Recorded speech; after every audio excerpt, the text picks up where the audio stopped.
Good evening, members of Spiritual Encrypted Encounters. How's everybody doing this evening? For those who follow Spiritual Encrypted Encounters on YouTube, those who follow my group Spiritual Encrypted Encounters on Facebook, and for those who follow ABCS 895 Short Reels, how's everybody doing this evening on TikTok? Uh, Hope everybody's doing great. I just finished coming off a live earlier off the YouTube, so now we're on Restream. How you doing, cousin Jesse? Apparently, I'm still frozen, man. So are you. I don't know. I can see myself moving. Move? No, I don't see you moving. I'm gonna have to back out, man, and come back in. Yeah, it's probably yours. Yeah. Yeah, I'm probably gonna have to back out and come back in. Hold on a minute. How you doing, Sister Madeline? Cousin Jesse, can you see me? Cousin Jesse, Jesse said he can see me talking or moving, so he stepped out and he's gonna come back in. How you doing? Hope you're doing great.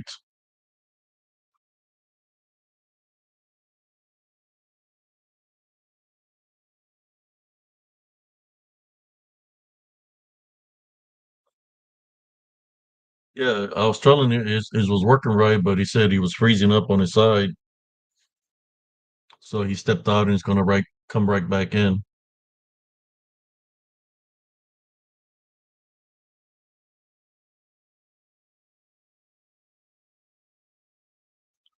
I'm gonna share the live to the locations that I normally share the live with real quick.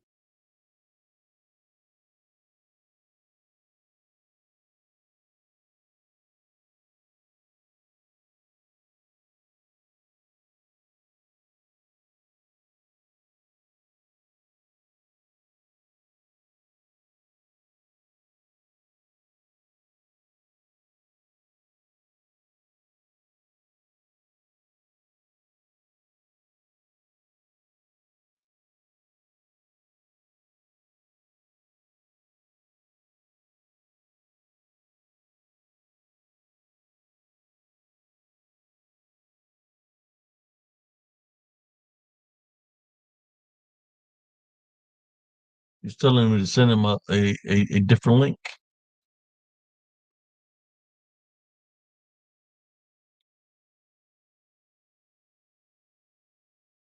Let me refresh it.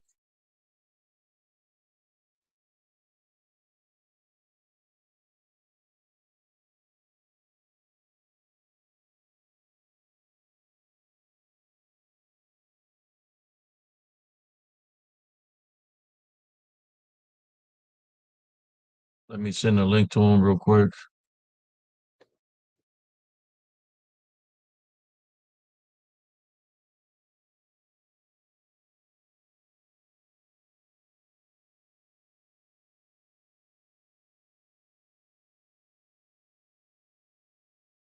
Go.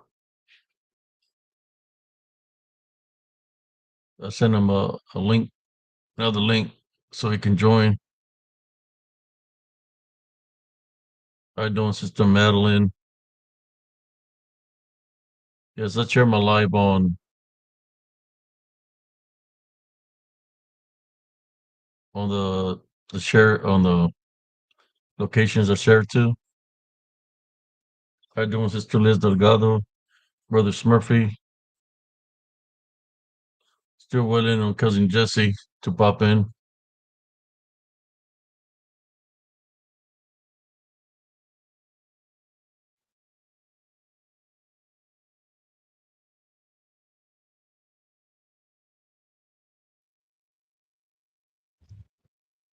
There you Hey, go. cousin. Do you see me? Yeah, I see you. And you're actually moving. Hello to everybody in the chat. Welcome. I think Hey, cousin Gilbert wanted me some invite too. yeah, he was telling me to get him in. Hello, Julia J. Welcome to the show. Madeline, welcome. Smurfy, welcome. Hopefully you can get him in.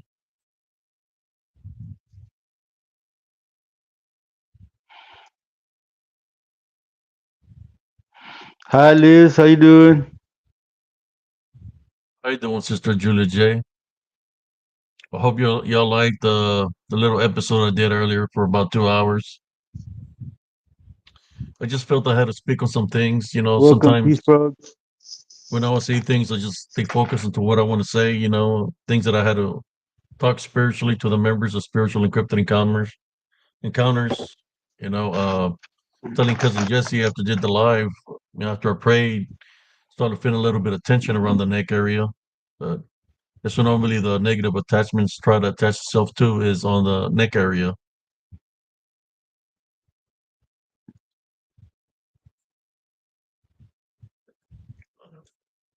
So how you been? I know you celebrated the anniversary of your father, cousin. Yeah, man. He would have been 81 today, man. He's been gone since the 2020, so he's been gone 4 years, man. For Spent years. like spent like about 2 hours, 2.5 hours at the cemetery. I put flowers, played his favorite music, cried a little Wow. bit. What's up, Smurfy? ¿Qué pasó, loco?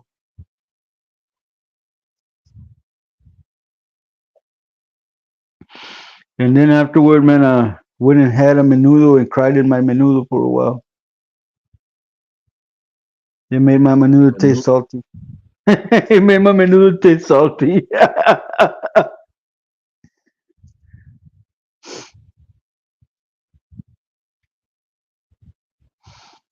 Did you shoot Gilbert that link? yeah,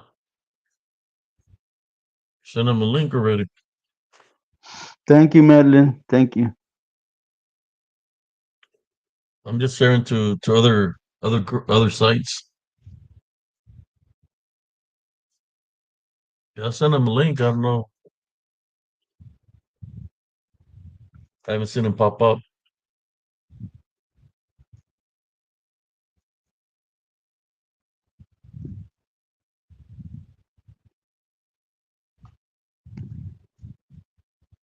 Buddy.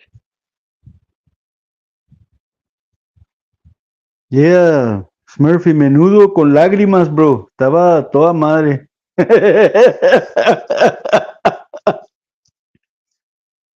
You know that song from Hank Williams? There's a tear in my beer. Well, mine was a Mexican song. Tengo una lágrima en mi menudo.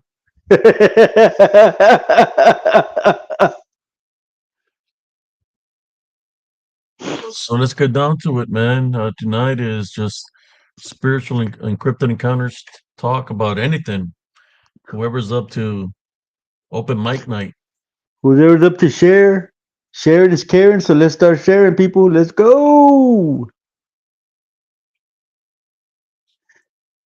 You gotta get some what, Murphy?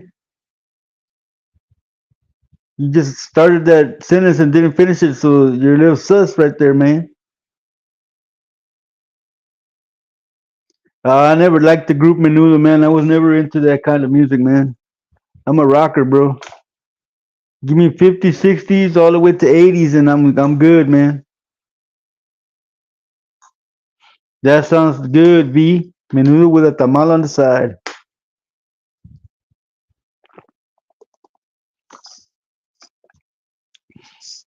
I went to the place that, in my opinion, is the best menudo in Fort Worth, La Abuela Regina's on 25th Street.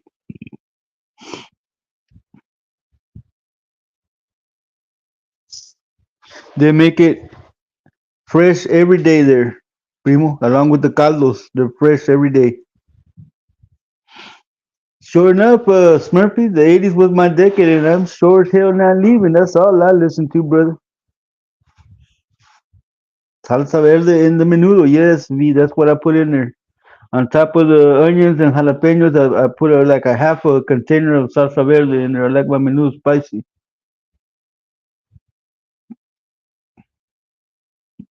Yes, he was living la vida coca.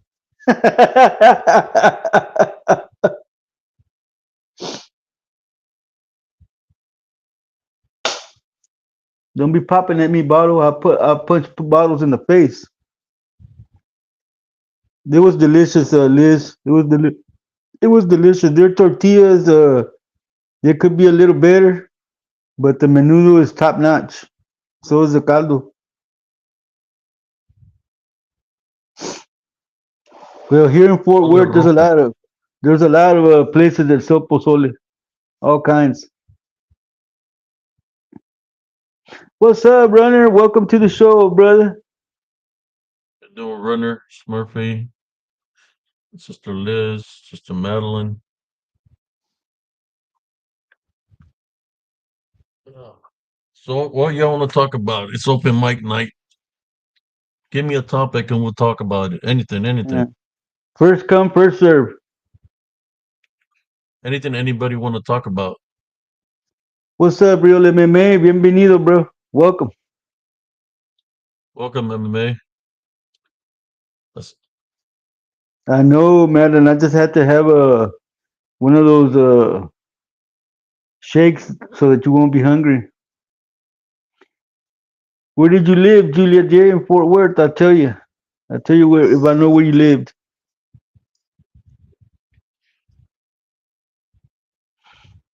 Right now, I represent the North Side. It's where I grew up, my barrio, when I was a little oh, kid. shoot. We got I a got mini kicked. I got cuz. huh? I got There's a kicked mini out. cuz right there. No, Oh no. shit! It Hey was man, a mini. Uh, quit making me one of Madeline's people, man. Duende. let's do it like that. Today we got Yeah. a special guest. We got a duende here My name on is the live chat. my, my name is Jesse. Hi, how you doing? I'm gonna steal A real everything life duende, shiny. y'all. First time here Shucks, on man. Spiritual Encrypted Encounters. We do things right. We got a real life duende here on the screen. Yes, I'd like to say what's up to my homegirl Madeline. We both the duendes. We come from the same tribe. Do y'all like to attack in the ankles, the Achilles area? Yes, that's our favorite place to attack because we have to put our little spears into the most vulnerable part of the foot. So, do y'all get to smell those smelly feet if people have like a bad odor, athlete's foot? Yeah, I go in there and go, this is a good place for a stick up.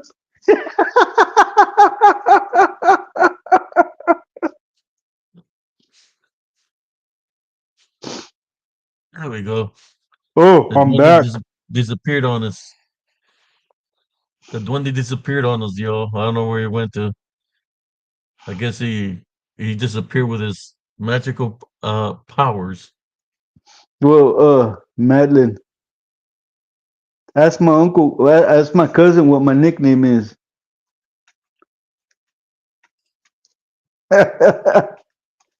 They call me Lord Joker, Madeline. So payaso fits. Thank you. Gracias. I made my Liz Yo, laugh, man. we had a special guest, the first time ever in any show, a live duende. And and he was wearing a wife beater, that little sucker. They say they can mimic people, man. He was mimicking you, cuz he looked just like right you. right down to the the the dog collar. He had a little home, miniature little model home that looked like just like yours. Yeah, he was living in my walls. Yes, Madeline, that's been my nickname since I was a teenager. Ask cousin Abe, he knows. You finishing up work, Ridge Runner? Be careful on your way home, brother. Stay safe. Yeah, be careful Uh, on your way home, brother. you know That's a what I good heard? shirt earlier, right? Is that Rebel? Oh, nice shirt. You know what I heard today, cousin? That Vanessa Williams died in a car accident here in Texas somewhere. She did. That's what I heard. More points. Well, thank you, Liz. Where in Texas? Did it happen here in Temple? I don't know Well, it where. was It just said a that bad that she accident, got man, in that Temple. that her and her sister were in the car when they had an accident, and she passed away. Really? Thank you, brother MMA. That's what I heard. If it's It, true or not, but it came out on the phone.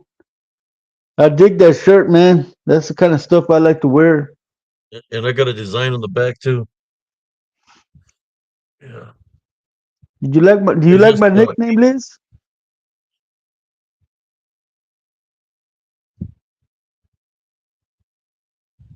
So nobody wants to step up to open mic night.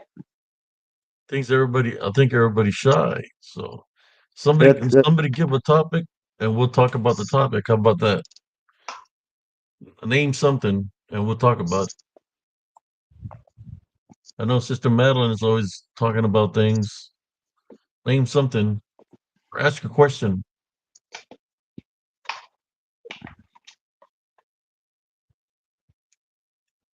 What was the lady's name that died? Cindy Williams. Serena Williams, the tennis star, man. Oh, the tennis star. I thought you were talking about the other lady.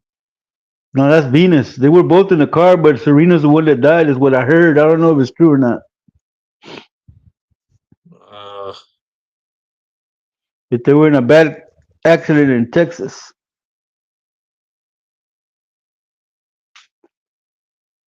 Why you want to talk about the sisters like that, Smurfy?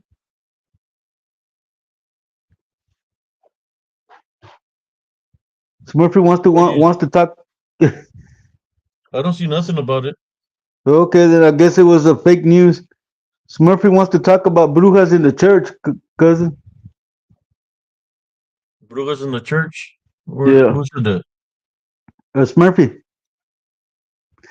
Madeline says brujas infiltrating the church. Jessica Boyle said what Smurfy said. So, Smurfer, just like, well, okay,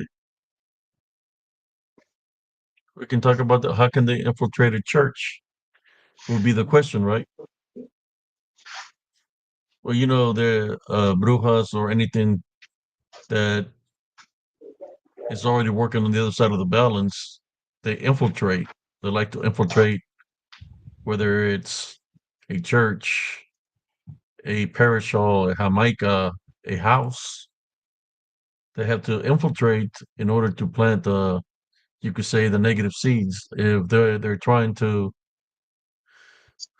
place a hex or something in a location or in a person, they have to infiltrate first in order for them to be able to accomplish that. So it was not the best way to infiltrate a location while they're not worshiping what to worship at nighttime, but during the day, because the works that they do, I'm talking about dark witches, they to them they're evil 24/7. It just during the day you can tell because they're in human form or whatever, but they do infiltrate. So you're talking about brujas in the church. I know that in the Catholic religion, when they were doing the, what do you call it, primo, when they go from location to location trying to recruit people to join the church, when they were creating the Catholic Church or the religion, um, there were some people to certain locations.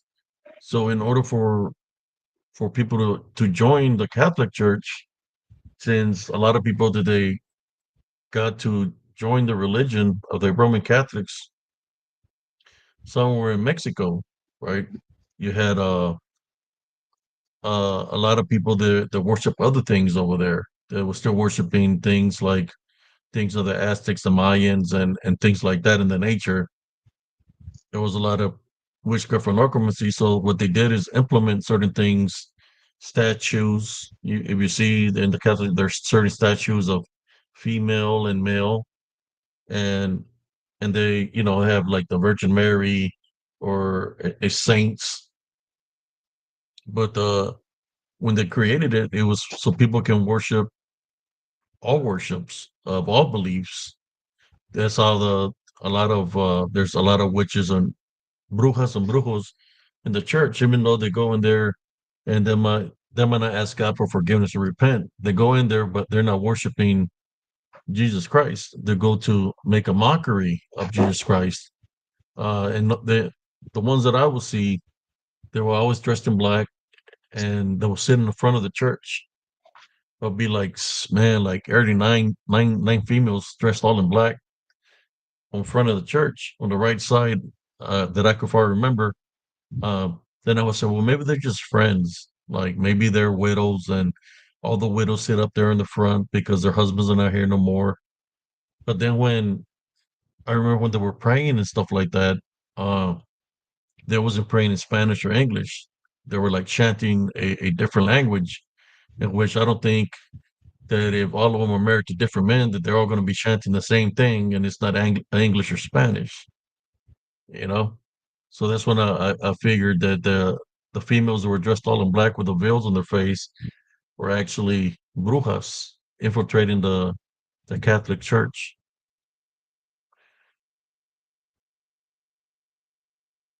Or, what's the other thing that they worship? The ones that are dressed all in black, La Santa Muerte, right? Mm-hmm. Mm-hmm. So that's You know, how I seen when I was growing up, the infiltration in that way.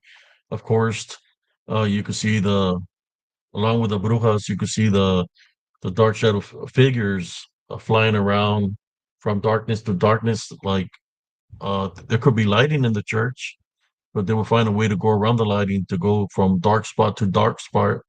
Or sometimes they would fly, glide in the air, and go to people, and the people would either cough, sneeze, uh, interrupt the sermon, and he was jumping from person to person that had spiritual openings. But I would notice this.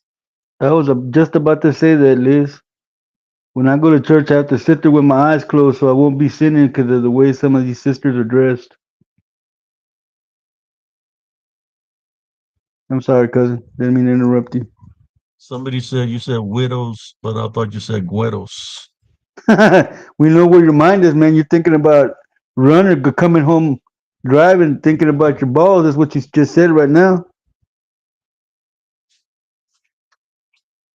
Somebody said, Didion, what kind of evil attachment does he most likely have?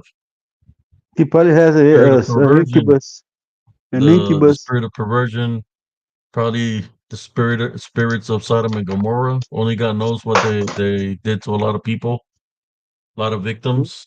You know, Justin Justin Bieber knows what they did to him. they affected a lot of people. Welcome I've seen exuberance. some. I've been seeing. The more I see some of the short reels that they create, you can literally tell that they're have spirits of perversion. They're sick individuals Exactly, that if Smurfy. if they were in the front lines with me and they were on the other side and we were in combat, that they wouldn't be here right now. They wouldn't even make it to a court trial. Just put it that way. And y'all can take it however you want to take that. Yes, all the time.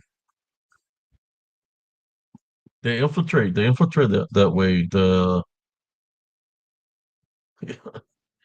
infiltrator, and you know what's messed up is in the army right now.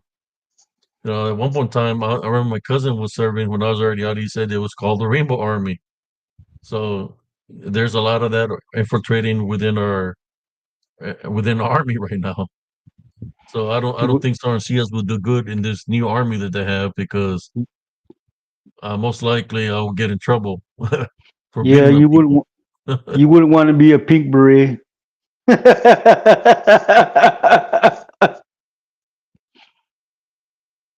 Not even trying to religious or tradition, but especially in church, they need to dress up with more respect.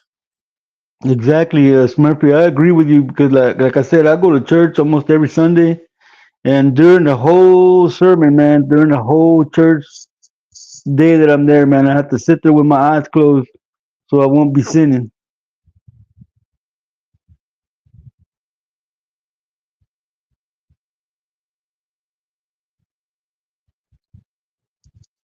What is the biggest telltale sign of a false man of God or pastor?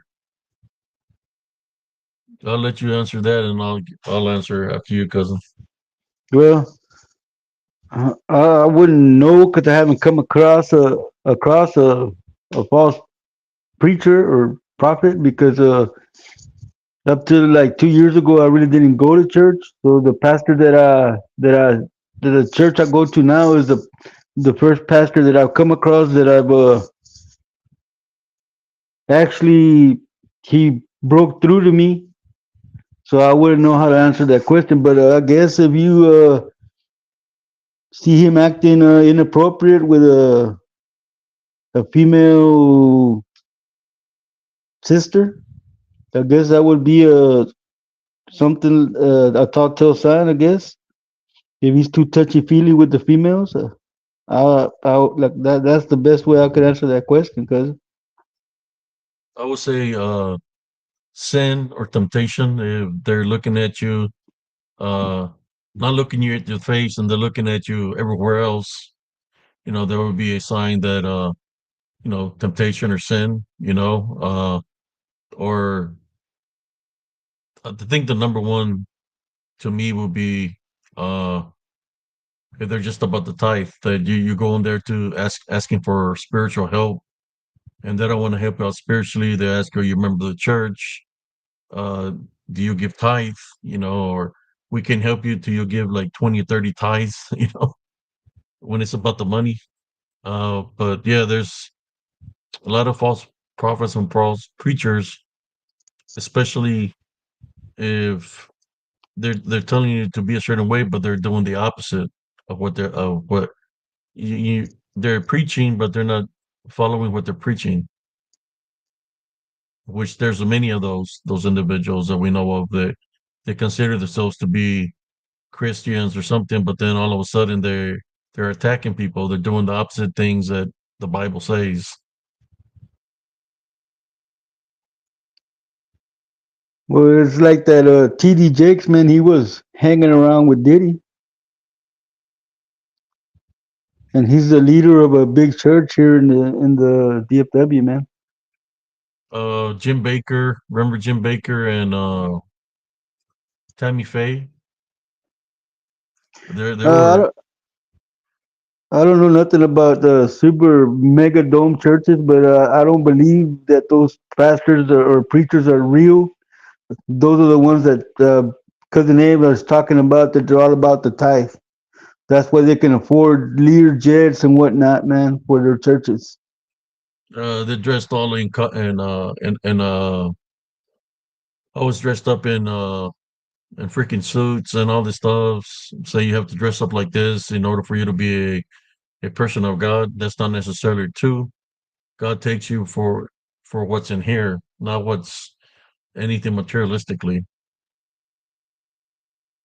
Yeah, I used to have people tell me you can't dress like that. You're to come in a suit, and God's gonna take you for who you are, how you come. He's not gonna.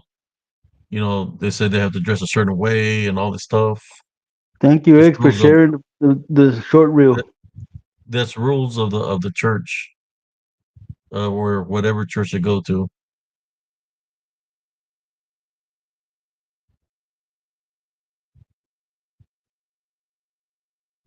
But there's many of that. Yeah, Jim Baker and his wife, they were up there, making big money.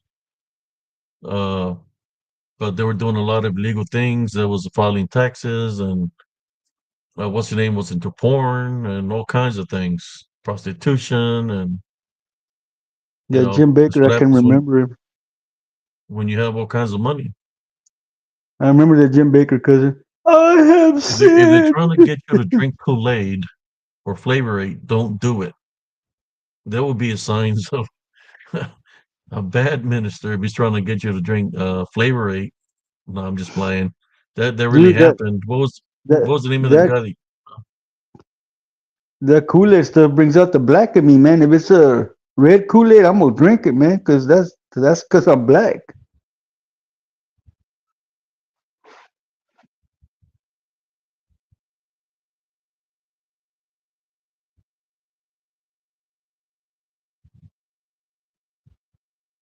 Wow, so you went to church and the preacher didn't even bother to come. He just he just made it live and played it back.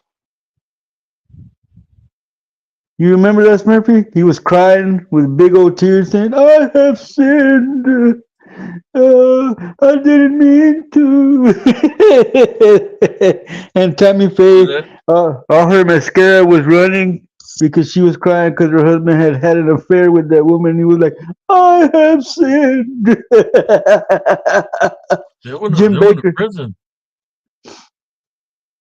Jim Jones was the other guy with a flavor aid to kill his congregation.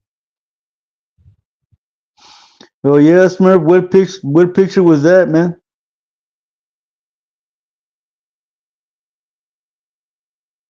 Number 26. Do you know what the number 26 picture in the Luteria is, cousin? I think she's talking about a Valiente. I don't know. This one has got like a muscle shirt, no? Yeah, I'm not sure which one it is. Do you believe that these pastors from large churches are working with the same dark powers that we see in Hollywood as a way to lead people astray? Yes, I believe they are, Madeline. They sure Yes, as heck are. there's a lot. Even the Catholics. I mean, the Catholics used to be affiliated. The Roman Catholics back in the times of Rome, they used to be affiliated with the pagans. You know, the pagans. The reason I know about the pagans is, PBS. It was late at night, and it was an old film started playing, like one of those films that sounds like, and it Ya, said the pagans, and I was like, what the ya, hell is that? The pagans, you know? ya Then te they show bañaste, this Murphy. mountain. They show this mountain, and they was talking about the different levels that the people had to do a ritual in each level before they get to the top of the mountain. Then when they get to the top of the mountain, you just see a fire burning. I'm like, man, what's the fire burning? Well, what would happen is it was virgins that would get them up there to the top, and they would kill them, sacrifice them. People, as they were sacrificed, the virgins, the blood would spill, and I guess somewhere in some kind of line, symmetric up there on top of the mountain, and they would place the body in the fire and burn the body like a blood sacrifice. And those were the people that the Roman Catholics were affiliated with, which were the pagans.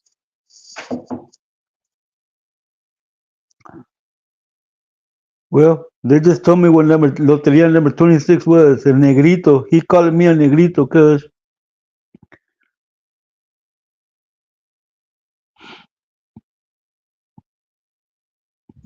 The Carl Lentz guy cheated on his wife, was a really popular preacher for the celebrities. They fired him after the woman spoke out. Well, I mean, there's a lot of temptation in them churches.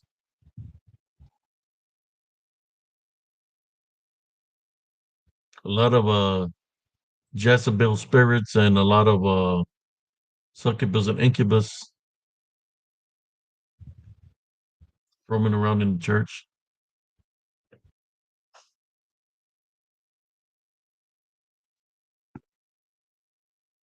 Some of those preachers, they're affiliated in cults. Some are Masons and some are literally worshiping other things besides what they're preaching. But you know, just like that father that threw me to the lion's den. You know, they didn't help me. They didn't even pray for me or nothing. That I got spiritually attacked when I was a kid because of him. welcome paranormal Went to video him. gamer. There you go, primo. What's up? There's a question for you. Where? I don't see it. Have you ever had a cult try to recruit you? Mm, no, I don't think that I have. I mean, I got recruited by gangs, but never a cult. Yes. Uh, n- uh, not by a cult. Well, I got a message one time from the Freemasons that they wanted to recruit me, and but I didn't follow through. And of course, you heard that experience I had with the Ouija board when that the demon manifested, and he was trying to you kind of say to I guess it's in the form of like recruit, but to join them would be almost the same thing. And I said no, and he got pissed off, and that's when I fought spiritually against it, prayed against it, and it disappeared. Well, I guess it's a form of recruit. Madeline says you're saying that, then yeah, because they were coming around my house like for a whole month trying to get me to get baptized in their church. So if they're a cult, then definitely yeah, they try to recruit me. I just didn't think of them as a cult.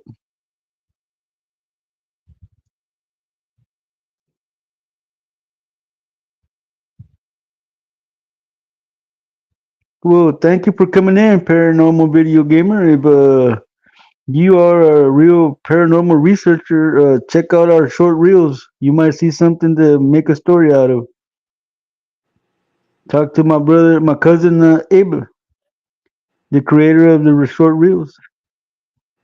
He has lots of I just tried experience to and get my has. dad to join. His friend told him they beat him naked, do a ritual. He said, "Heck no!" Wow. He Is said they that beat him Gilbert trying naked. to come in? Yeah, he's there. You here, brother? His I'm mic there, ain't working. Oh, he's bro. Okay. Can you hear me? Yeah, we can. I can hear you. All right. I just muted it because of the chirping and shit. You still haven't But taken the I'm all. batteries out? No, I'm the way. I've been busy all morning long, bro.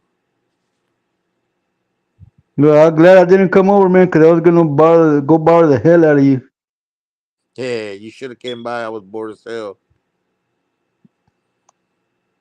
No pude ir, güey. Me pegas lo feo. Hey, Madeline, how you I, doing, Madeline? I was crying my eyes out at the cemetery, bro. so they can hear something. Yeah, I went by there earlier with my wife and Pooh. Yeah, we were there for a couple of hours, man. I sat there and put flowers on there, then played all his favorite music. Yeah, they're nice, dude. I like the flowers that were on there. Somebody said, "Welcome, Gilbert." Strips and everything chirps. Yeah, it Yeah. was exuberance. My bad, He thinks he's exuberance. Buddy Holly, guys. He's got crickets. Paranormal video gamer says I've had many encounters. Probably the scariest one was a 10-year-old child that died from a gunshot. Ooh. Well, paranormal video gamer is your lucky night, man. If you want to jump up and on the live and talk about it, my cousin Hey, can I'll send let you a Madeline, you. make link. sure You don't have to use your camera got if him you at don't the want to. Smurfy. You gotta contact me through Messenger, man. It's open mic night tonight. Anybody got a topic they want to talk about? Come on live and talk about it. There's nothing that we won't talk about. Oh yeah, we talk Oh, about everything and anything. we just won't talk about that Hugger dude from a couple of weeks ago. He's off limits. Hey, baby lechusa. Murphy's cold blooded, Uh, vato. He's making fun of your lechuza, and last night he was making fun of my ducktail number, vato. Oh, I He know, just right? he, he just called me el negrito from la lotería. Oh, I thought you were gonna say Murphy, buckwheat. He should have just called me el Catrín. You ain't that slim, brother. Calm down now. El Catrín, güey. I remember I mistook that Catrín for something else, and I told Dad, el padrote. ¿Y qué me dijiste, hijo de la chingada? I remember that, bro.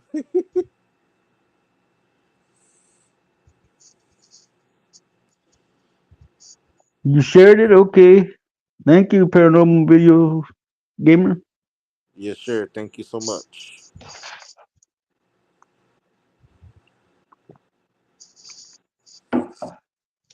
You're more than welcome to share any stories. Hey man, you missed the live earlier, man. Oh, did I? Yeah, it went live from like I think 7 to like 9. Y'all need to text me when y'all go live, man. I go on live with y'all. No, I did a live by myself on He YouTube. did it by himself, man. I was a moderator. Oh, okay. Well, shoot. Send me a text next time, Primo. I'll get on there with you, man. Look around and Right? see what's But going on. yeah. YouTube won't let him do add a guest. Oh, okay. All I So was right. you bring moderating, bring man, so I some. was just in the chat. Yeah. Well, next time, just let me know. I could be in there, también. You know what I mean? Like just listening to you, whatever. So no questions. Nobody wants to jump on open mic night.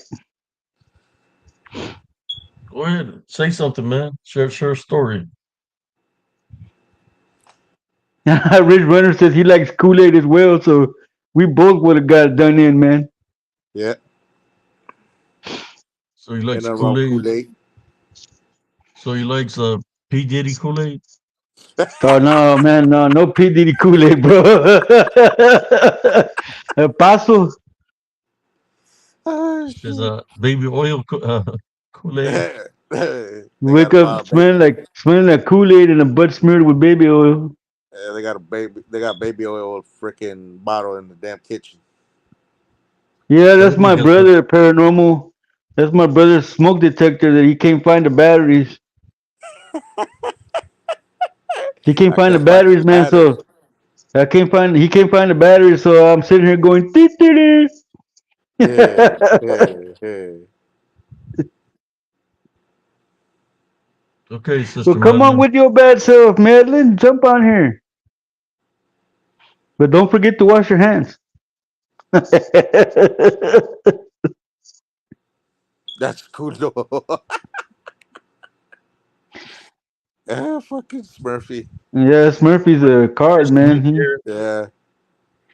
He's just making fun of people because he can't blow up his plastic woman. It's got too many holes. Ooh. Got a patch him. Got a Thank patch you him. for. Oh, okay, there's an invite for anybody that wants to stream. Mm-hmm. And I put it up on top. See it's pinned up on top.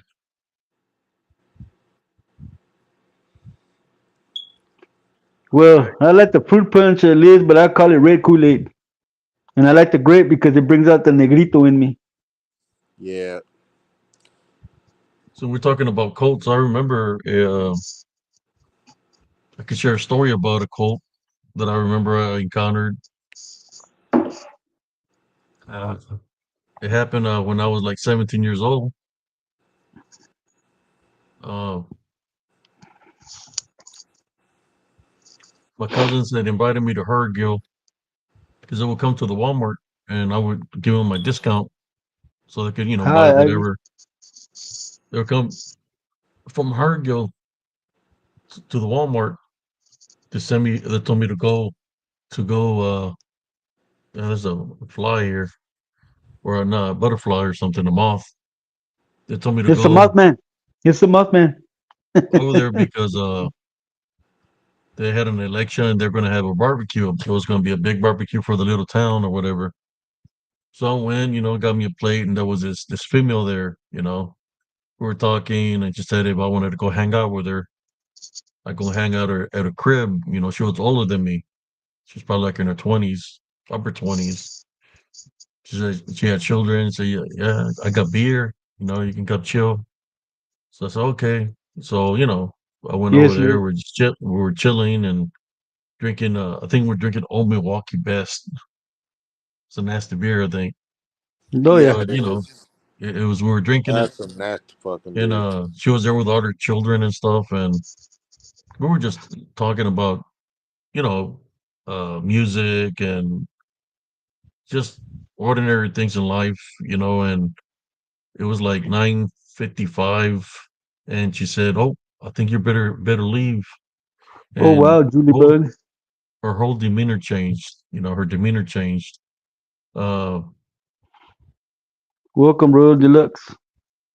it's like a whole demeanor change where she started getting scared. She grabbed all her children and yeah. What happened, cousin? Mothman You see on what a Julie crack. Bug 74 says, cousin? She says her husband was on a jury for someone who murdered someone in a fight over who made the better Kool-Aid. Must have been two black guys. Yeah. So what happened is it was 9:55. She had gathered all her children, put them in a room like she was scared, and all the kids they looked scared, like they knew something was up, and she's like, "You better leave, because once the clock hits 10, it's too late. They're gonna be here." She said, "They're gonna be here." I said, "Who's gonna be here?" And she Damn, said, "They." Dennis. She said, "They're gonna Welcome, be Dennis here at K. 10 o'clock." So I said, "There's nothing gonna be here." And I was peeking out the window like at 9:56, 9:57. I'm looking like this, looking at the clock. And 9:58, I don't see nobody outside. 9:59, still looking. There's nobody. And so there's nobody outside. And then the clock hit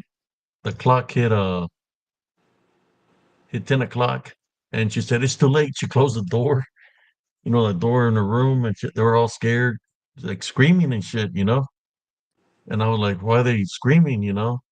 So, so I'm gonna show you that's nobody outside. I opened the door. When I opened the door, they were just standing all over your yard, dude. The church was to the right. The church, the Catholic church to there in that area was to the right, and they were all standing in the yard. I counted, man, it had to be like 20, 30 people standing in their freaking yard, Oh, right? wow. They're all standing and they're just looking at me real freaked out, like they have a look like they're in a trance-like state, and their eyes are like freaked, like, this is like 10 o'clock at night. So I'm looking at them and they're just standing there, and they're moving like this, like sideways. I'm seeing people coming from across the dirt road over the barbed wire fence. There's people uh in the open field also standing there, and they're walking towards the house. So I look at them and I tell them I'm not afraid of y'all, and they're just standing there. There's a lot of them. So I said, shit, I'm gonna have to fight these people. But then I said, you know what? I said, Our Father, who art in heaven. When I started saying the Our Father, they all started running all crazy, like running like they were mad, like they got scared of the prayer of the Our Father. Uh, as they were scared, they're running. As some of the ones that were coming out of the woods just start going back into the woods. I believe that it was a cult that was there. How did they know I was there? I don't know. It was something that would happen there all the time, or somebody placed a hex on her, or something in that nature. But when I said to your father, y'all took off running. So that was my cue to go to where my cousins were. When I got there, they were drunk. Uh, Picked them up, threw them in the vehicle, and I drove out of there. Left that town and went back to Raymondville. I was speeding back to town, man. I went through the back roads to make it to Raymondville, but it was one of those experiences that I was in the middle of they were all part of a cult, all those people, but they got scared with the the Our Father. When I started praying the Our Father, they all took off running. What do you think about that, Primo?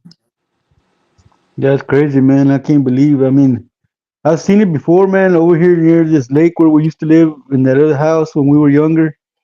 We drive through that the area where the lake was, and the roads were winding like this. They were just winding roads, and there were worshipers that used to live back in that area, man. That we would go in there through the nighttime. They would chase us. Okay, Madeline, I'm gonna tell him right now. Check it. Primo, Madeline said to check for your messenger for paranormal video gamer. He wants to come on and share an experience. Tell them I got a link right here to Yeah, click on it right there's a here. link. There's a link in the chat that you can use to come on paranormal video gamer. There you go. There it is. There it is. He just posted it again. Gotcha, Mad. Click on the link. Click, click.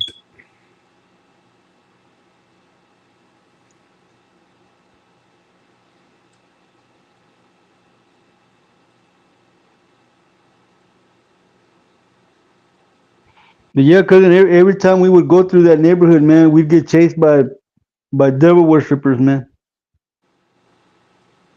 We were cruising through there in an old, I think it was a Vista Cruiser, man, that my homeboy's dad had. We were all piled in there, man, all the way to the back seat that was facing backwards.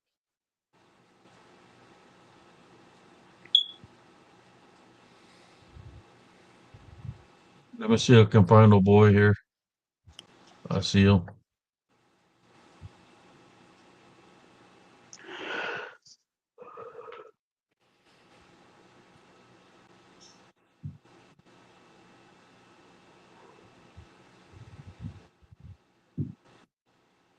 Okay, I sent him a link. So there was a bunch of them. How many did you count? Well, every time we would pass by there, man, there was people on both sides of the station wagon chasing us, man. So I'm gonna say maybe 15 or 20 people that would always chase us when we go by there at night. So they probably like to scare people when people would Yeah. pass through there. Okay, paranormal video gamer. Yeah. Maybe some other time, brother. It's cool, man. We sorry we didn't get to you as soon as possible, man. I sent him a link, man. Yeah, he says he's getting late, so he might not be able to chat tonight. But definitely for a future show, just a quick question. If I may, what is your opinion on doppelgangers, shadows you ever encounter? No, I can't say I ever have. I don't know, man. I don't think I've ever seen a person that looks like me because I think we would have become best friends. I've seen well the DDN have those capabilities. DDN shapeshifter skinwalkers can have those abilities. When it comes on to doppelgängers, demons have that ability. But depends if you're in a region where there might be native land, it could be possibly a shapeshifter skinwalker doing that. But I know the DDN for sure has the abilities to shapeshift in that manner. All that Hi, is Michelle witchcraft Delaney. and Welcome to the necromancy. show. Yes, I witnessed not doppelganger shadows, but people where they manifested to look like my sister. I could share a story to y'all. You know, my sister Beatrice. We used to live in this other location called the 5106 Acorn Creek Trail, and it was late at night. The living room downstairs because it was an upstairs, and I see my sister walk downstairs and pass right beside me. You know, she had like a certain look in her face, and seen her Mm. go into the kitchen. So she's in the kitchen, and I'm hearing the pans moving around. And I said to myself, "Oh man, she's fixing to cook something." So I said, "Hey sis, what are you gonna cook?" Okay, And I Madeline. could hear the pans moving and everything. So I get up to go see what she's cooking. When I get into the kitchen, I see a glass is elevated and it drops into the sink and it breaks. But my Oh sister wow, ain't there, you know? So I'm like, what the hell? So I went out back the sliding door, I have a sliding door. And when I went to the back, uh, to see if she was there smoking a cigarette, she wasn't there. Uh, so I'm like, what the fuck? So in that house we had 2.5 bath. I went to the half bath, knock on the door, open the door, nobody's in there. that's interesting. I went Paranormal. into my room to see maybe she Yeah, was using man. the restroom or went into my and no, she wasn't there. So I was like, man, what the hell? What the hell's going on? You know, so I went upstairs, walking slowly up the stairs, and I was knocking on her door. And I said, "Hey sis." She's not answering, I opened the door. "Hey sis," and she's like, hey. She had just barely woken up. Yeah, She man. said she was asleep, that I woke her up. So I know for a fact what the scene was. Either a double hanger, what people call dome hanger, but me, I consider them to be shapeshifter skinwalkers because they have the ability to mimic voices and to look like something like somebody or demons. It's all done out of witchcraft and necromancy. Demons have that ability to look like somebody you might know, but it's a temporary manifestation. Hey, paranormal. If the location was blessed 4 times in the span of 4 years by several Catholic priests, then it was probably a portal, man. That's where you were seeing those double gangers. It was probably a portal. Unless you seal the portal, they keep coming back.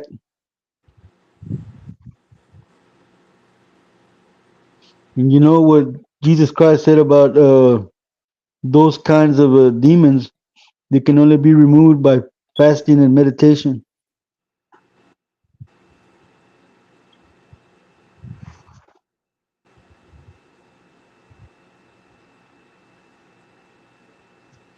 Yeah, that's weird. Wonder Yeah. if there was a native Indian program there, paranormal video gamer. Any cemeteries nearby, or that you might think it might be native Indian burial ground somewhere around there? What location was this? What state did this happen?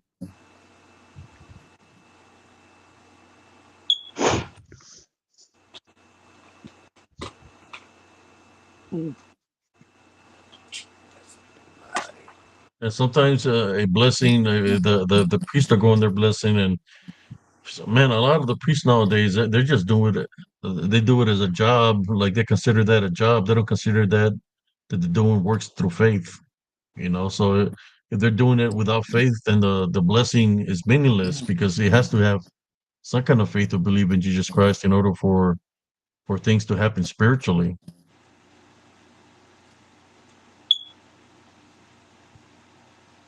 He said, I'm a researcher, not religious, a portion of abuse by multiple faiths.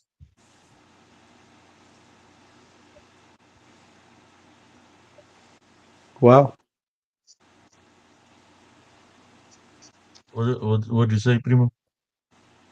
I just said, wow. He's not religious, man, but that's another opening too, man. It could be a spiritual opening too, brother. Because if you don't if you're not having faith in Jesus Christ or believing in Jesus Christ, then the only other thing that's left is Welcome back, we already man. know who is the other side Te of the lavaste las balance. manos, Madeline. Hmm. Have y'all seen Yep. the short reel that I created for y'all No, of I that haven't seen strange it yet, snake? cousin. About the snake, I haven't seen it yet, man. I'm gonna look into it as soon as we're done with the live. Yeah, man. The only thing I can say is every time I've looked at it, I've had a bad. I was having bad dreams. So something definitely is captured in that image of the short reels that I created. You've been dreaming about that snake too, right? Be Yeah. careful, cousin. Stay prayed up, my brother. Stay prayed up, primo. Stay prayed up. Agarra agua bendita and make crosses on yourself, man. Because if it's talking to you in your sleep, bro, then and it's telling you it's coming for you, sobre aviso no hay engaño, primo. You know that. Yeah, that's why I'm staying prayed up and just being alert. Thank There you you for go. sharing the real. Because you're doing an awesome job, man.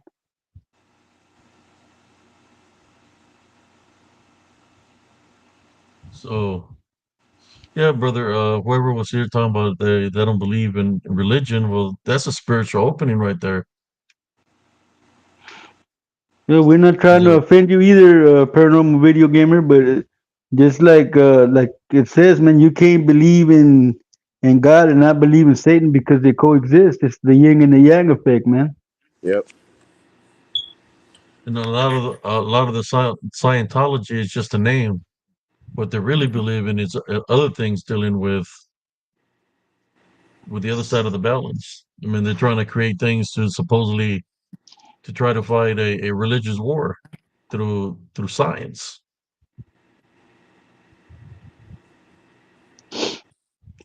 messing with DNA and everything. If I were to believe really good in science, paranormal video gamer, do you think they can give me my toe back? Oof. It might not be your toe, it might be the toe of something else. They'll change my name from Lord Joker to El Demon Toe. I'll be. Yes, sir. God has many names. You're correct. And his name is not Tom Cruise. Yeah, right. His name is not Morgan Freeman. Yeah, because they're into Scientology. It's not Tom Cruise. It did look like a Titanoboa, Morgan. I haven't seen the reel, but I will look at it after we get off the live.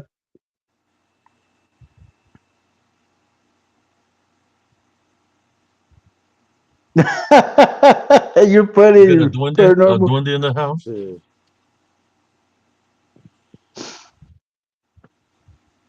I don't know, man. They didn't give me that toe back either.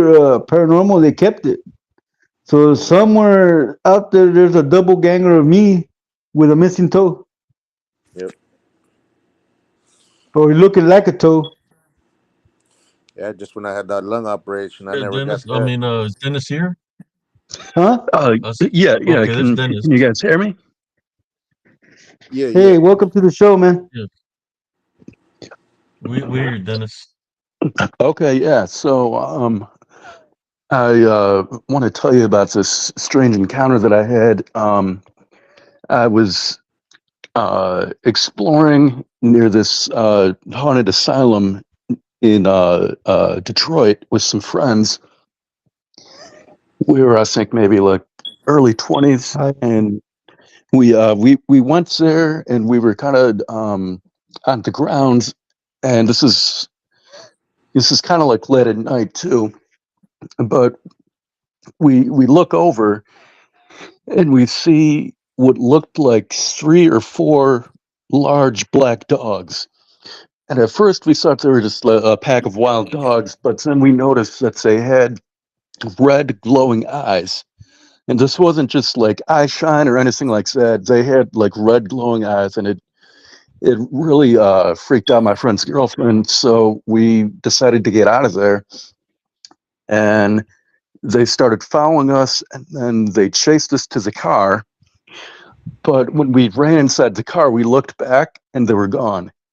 And there was no place for them to go. It wasn't like they just ran off. It was just very, very creepy.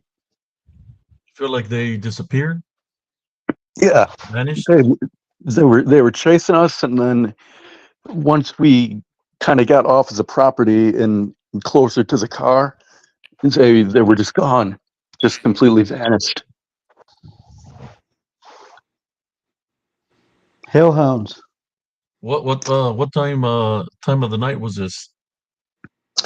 This was probably like maybe 11, 12 o'clock.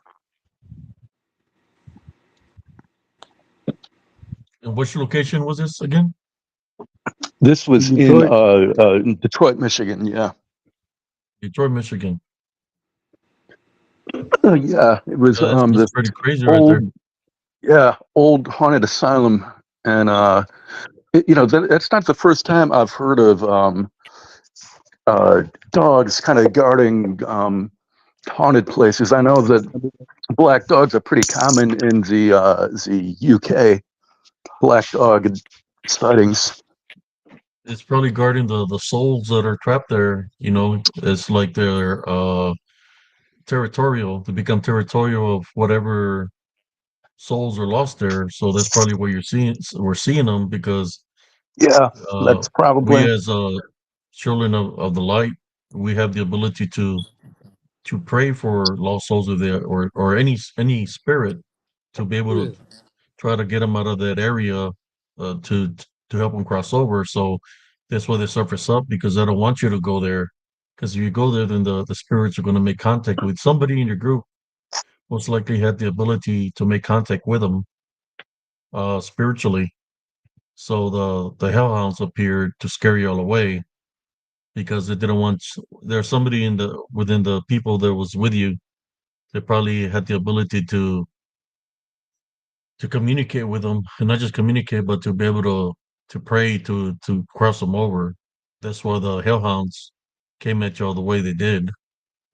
Probably. Now I know Uh, that do you know of I anybody of the people you were with that night? believe in Jesus Christ or has a relationship in some kind of way like that?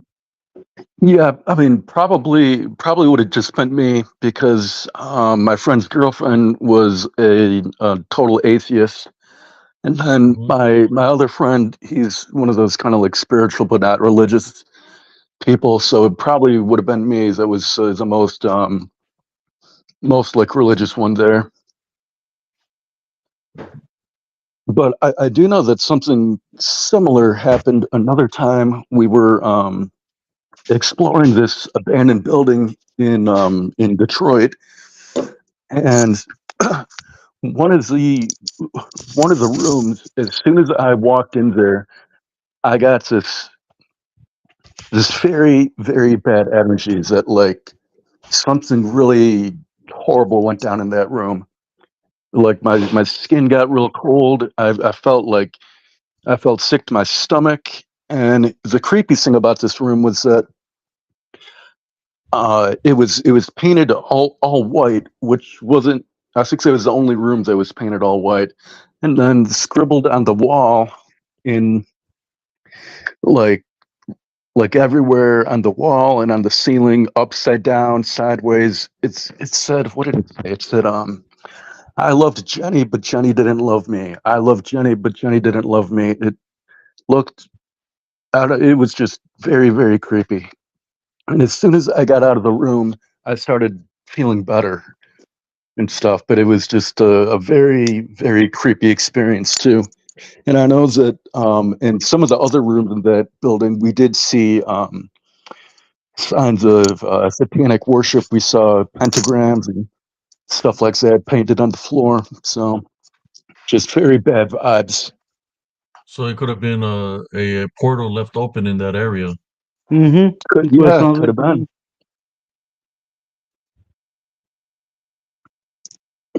Yeah, that was a very creepy building, but thankfully they tore that down. I think about a year ago. Welcome, So Jackie Hill. That's What did crazy, you, man. It brother? sounds like they had a ritual there and then left an open portal, cousin. probably. Everything was connecting, like what you sit in the room. That's part of the fear factor.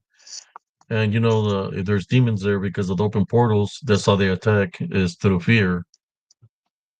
Yeah. If you had some fear in you, that attracts the unclean spirits to try to attach themselves to you.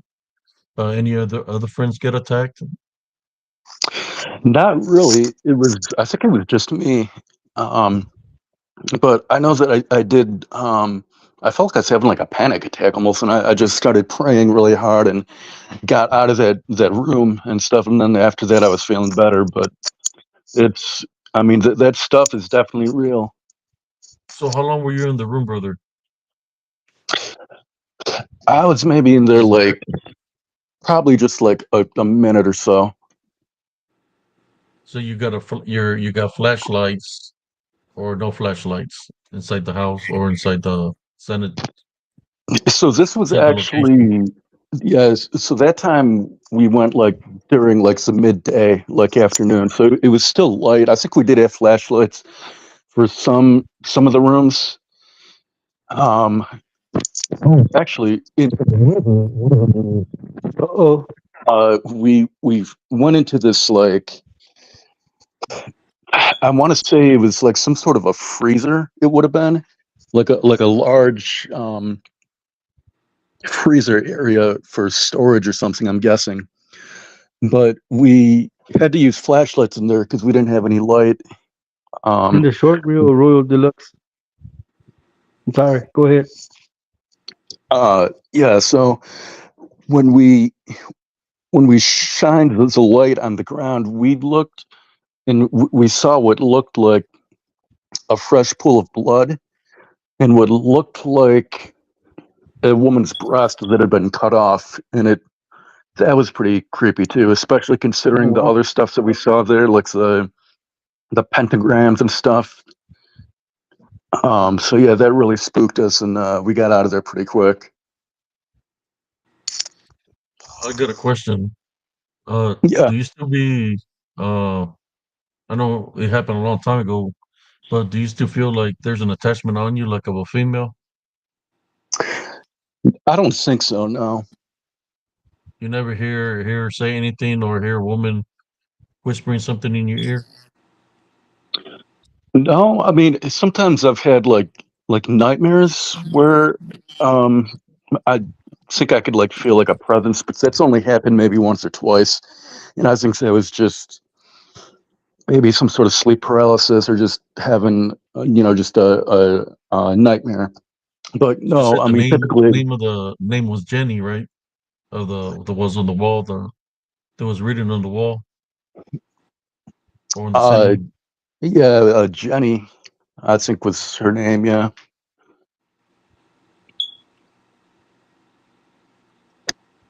So But I was yeah, I just mean trying to figure out typically I don't if if you what were the measures that you took when you feel left like that I have area? any Did sort of you pray spirit attack. for, for no negative attachments? Did you put some holy water or do anything like that in that nature?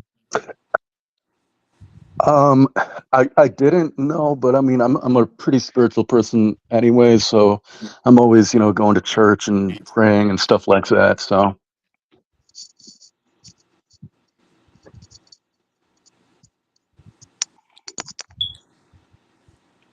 Yeah, it's because sometimes, a negative attachment they can cling on you in certain areas. One of the areas they like to cling on is what happens to me when I go investigate around the neck area.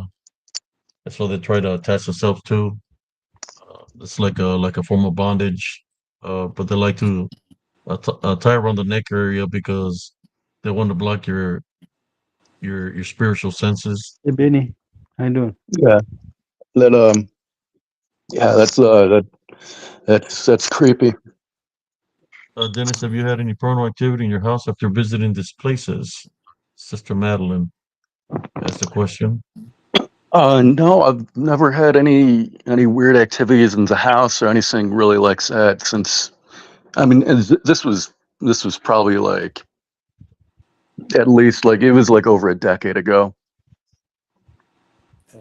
But sometimes it can still linger on you, man, if uh, negative attachments, if you don't directly specify, you know, do something about it, they can still linger on you. You can pray against a lot of other things, but if you don't pray against a certain thing that you felt that day, then it can still be lingering on you. Like Yeah, that's trying to it. mess with you. You might hear like little whispers, or you think you're hearing something, but it's the attachment still upon you. Can we pray for you, brother? If it's okay, Yeah, just yeah, absolutely. because of the open portals, man. That's the key right there. Mhm. Uh, we're gonna pray to all the way to that time and to the location. Heavenly Father, at this time, we'd like to pray for the location where they were at. We would like to place heavenly spiritual crosses on every doorway, on every window, especially in the room where he felt something. Uh, we like to place heavenly crosses on him and the people that were with him at that time, even though it happened many years ago. Uh, if there's any negative attachments from open portals through or any witchcraft or necromancy, we tie, bind, and rebuke you in Jesus Christ's name. You're not allowed to affect anybody that was there that evening. We tie, bind, and rebuke in Jesus Christ's name, and for you to leave them alone. This I pray in Jesus Christ's name. Amen. Amen. Amen. Royal The Deluxe. reason the reason I Man, was asking you that, brother, because I kept on I don't know if somebody there with you or not, but I kept on hearing like a woman whispering. really? So I don't know if there. Yeah, that's what I was asking you the questions And because I oh could hear yeah, like a woman whispering. That's why I was no, asking if there was anybody there with you. no. I'm the only one up, and TV's muted. So yeah, I don't know where the whis. Yeah, that doesn't make any sense. That's creepy though. Yeah, I was hearing like a woman whispering in your ear. That's why I was asking the questions I was asking you. I don't know. You Yeah. heard that, cousin? Did you hear that when he was I sharing the heard it. story? I heard it, and I could tell by the questions you were Sounded asking like him that you knew sounded it was there. like a woman, brother. Yeah, I can hear I something. know. Let's ask the viewers. Did anybody hear when he was speaking? It sounded like a woman whispering or trying to say something as he was speaking, because he was speaking where you were speaking. Hmm. I don't know if anybody heard Can't that. come up with notes. I was hearing like a woman saying something. That's why we prayed, because a Yeah. negative Well, attachment can stay upon you for a very long time if you don't direct, put the attention to it, and rebuke it and just crush them, send it away. It can be yeah. upon you for a very long time. That's what like Oh yeah. succubus and incubus do. Yep. You don't Right. take Right. authority Yeah. over them. They remain upon you. Do you do something about Yeah. Jessica, Jessica Boyle said she heard it. it? Wow. Wow. Yeah, That's yeah. I'll have to listen to the replay. yeah. Listen to the replay, man. Cause I could hear Okay. a woman whispering something. I thought it was that maybe your wife was saying something to you, but it sounded too low. So I was like, well, maybe she's whispering something to him. But that's why I asked you if your wife was there by you or anything like that. No, just me. Yes, Sister Jackie Hall. I'm able to pick up that energy, and I'm able to see what's in your home. If there's something in your house, I'll be able to. Abigail, welcome. I have that ability to identify it and see what it is in your home, and then I go and cleanse your home and get rid of the unclean spirit that's inside your house. I've been able to do Yeah. this, man, for a very long time since I was a kid. Abigail said his But mic muffled for a second and heard another voice come in. yeah, yeah, Yeah, I heard the same thing. The only thing I could maybe think of is it could be the air conditioning maybe, but I don't know. I don't think so. no, Is your I'm air not hearing. conditioner a girl? I'm just kidding, man. Hmm. Yeah, I'm trying to uh, think if there's any other creepy encounters. Oh, yeah, talking about portals. I still don't really know how to explain this one either. But me and my friend were um, Welcome, Luke in Vega. we were walking, went to go take a walk to the woods, and we got a little turned around, ended up getting lost, and we were wandering around for I think like 4 hours. But by the time we got out of the woods, we had traveled 20 miles. And that doesn't make any sense to me because I mean we're turned around, we're going through pretty heavy brush. And even if we were walking at a really fast pace, I don't think there's any way we could have covered that amount of ground in that amount of time. So I don't know. I mean, strange things happen in the woods too. yes, you Welcome, can Joel lose a track of Burgers. time. If you don't got a Once map, again. you can be going in circles, and Yeah. time can go by fast because you're going in circles. The woods are very. If you don't have a land nav course and you got no map, you can get lost very easily, man. Uh, Oh, I for sure. remember For sure. in basic training, I got lost from the platoon, man, and everybody was yelling for me. And when people yell, it's like the everything sounds like nearby, but they're in a different location because of the echoes. So, but I was able to. They said if you get lost, just to stay in place, that somebody that's a search party or something, that they eventually find you. Yeah. either find you alive or dead, one of the two, Damn. but they'll Good find morning, you. Joe.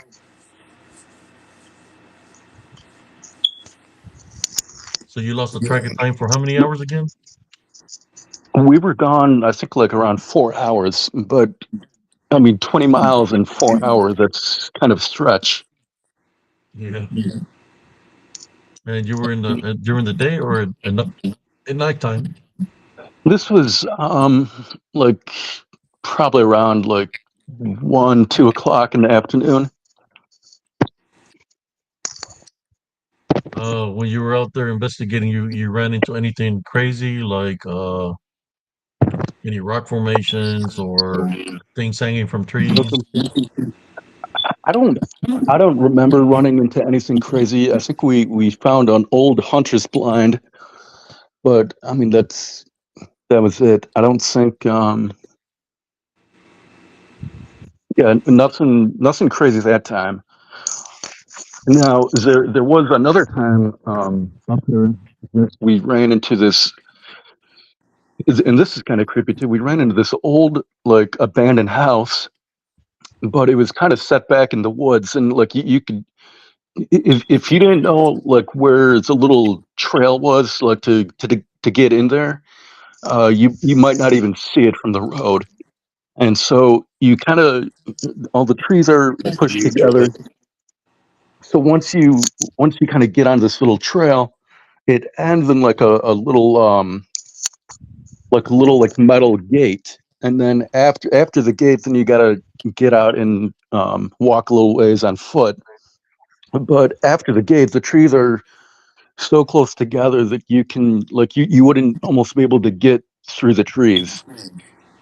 And we were looking at this house, and there were just a couple. This is one of the other times I got a real creepy feeling that something pretty bad went down in that house, because we're looking. We it looked mostly empty um, from the outside. We saw like a bunch of old Time magazines from like the '60s, and I think maybe like one chair or something. I mean, there wasn't like any furniture or anything, which was really odd. But there was a second story that we could see from the window, and the creepy thing about it was that to get up the stairs, they had a locked gate. And I'm thinking, why in the hell would you have a locked gate unless you don't want people going up there? Which again, why is the house abandoned? What went down? I mean, is that drug trafficking? Is that sex trafficking? I mean, I don't know, but I did get a creepy feeling about that place too.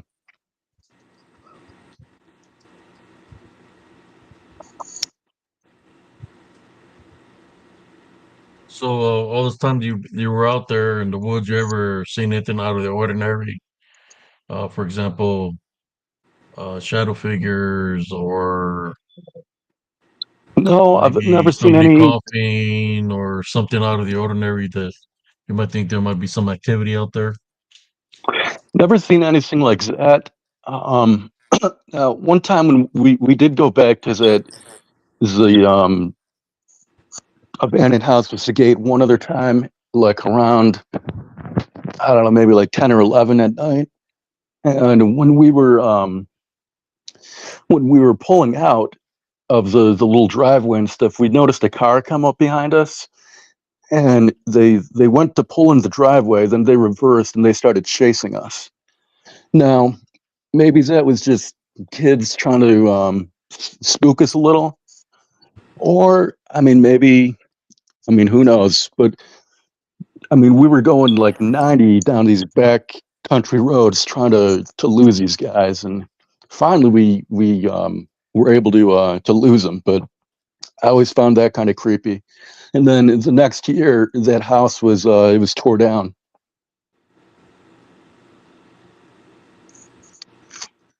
No, that's crazy. Yeah.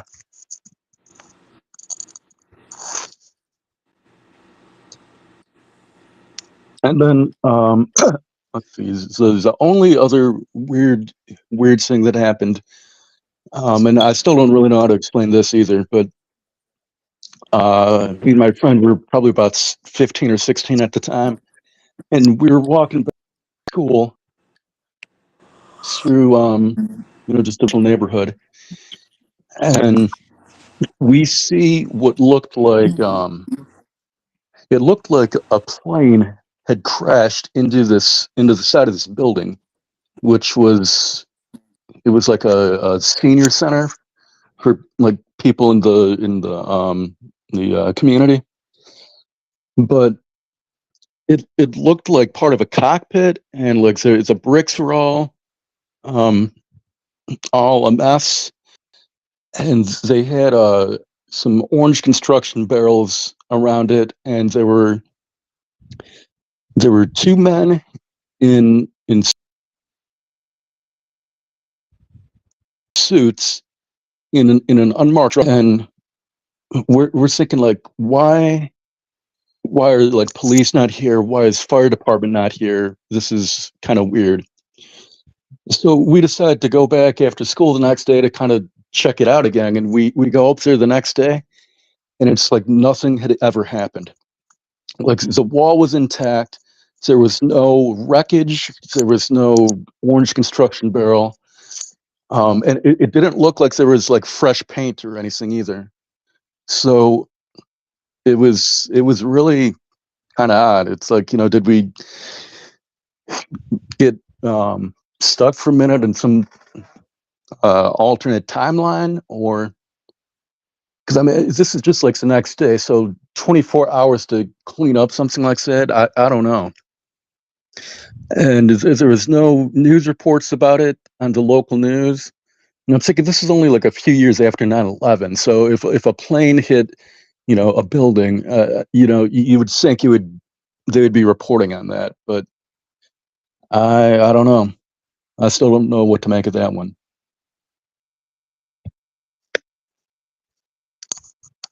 Your mic is picking up extra sounds there, and I was trying to pinpoint it, but I can't. But yeah, your mic is picking up extra sounds every time you talk or stop talking. It's picking up something else in there, man. So I don't know what to tell you about that. Could be my chair creaking, maybe. I don't know though. I guess I'll have to You're listen to rocking the back and replay. forth.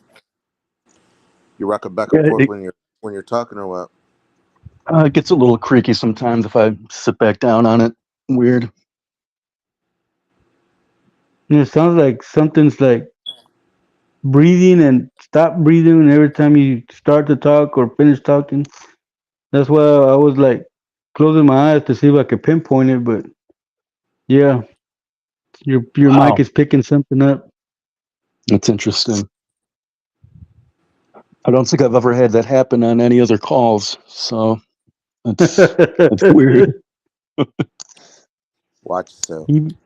Even Yeah. walks with bear says yes, it is. Wow. Okay.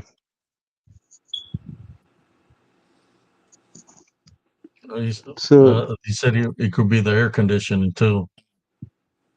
Could be. Although I feel like if it was like a consistent thing, um, probably if I'm in like some other group call or on the phone a lot, I feel like probably other people would have noticed it. But so I guess maybe the nature of what we're discussing is Yeah. maybe, who knows. This Madeline says yes, Dennis was cutting off when he started talking about the nursing home. Hmm. Sounded like something is trying uh, to butt into the conversation, interference. Liz, yeah, Liz and Abigail are hurting that too. So I'm not the only one. Yeah, Yeah, I can hear it over here that's too. crazy. It's creepy. Well, we are in the witching hour, man. We're like 43 minutes past 12, so it is the witching hour, man. That's true. That is true. We usually stay up till the demonic hour, which is at 3 o'clock in the morning. Yeah, I'm a pretty big night owl myself. I don't really sleep much, so I'm up at all odd hours of the night. You must be a truck No, driver. No, I think I just have the condition where you don't need a whole lot of sleep. Yeah.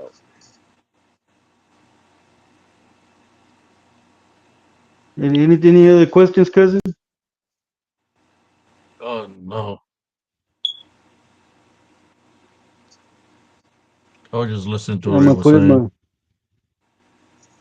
You were listening to what he was saying, but you're hearing what I'm hearing. Oh, I just there's been some interference that I've been noticing.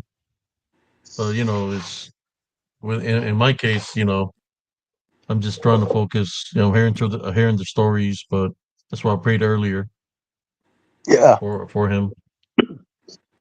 Now, just now, I was hearing a little bit of interference, and I'm not sure whose line it was on, though. Well, I got headphones on, man, so you can't really hear anything. So maybe the And if you interference is coming from cousin Gilbert. Yeah, you're probably hearing the lechuzas back in there, back in my room over there. he's pulsing lechuzas. Somebody Smurfy's says gonna does have the a color field have day. asthma? There's a comment that Um, that says that. yeah, so I do have asthma. It's not really that bad, though. So, I mean, I'm not wheezing or anything. That's my mom. Still out. He doesn't sound like Winnie the Pooh. Winnie the Pooh sound like you got asthma, no? Yeah. Mm. So, huh?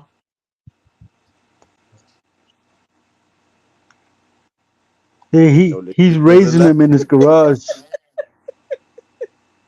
He's raising them in his garage, Liz.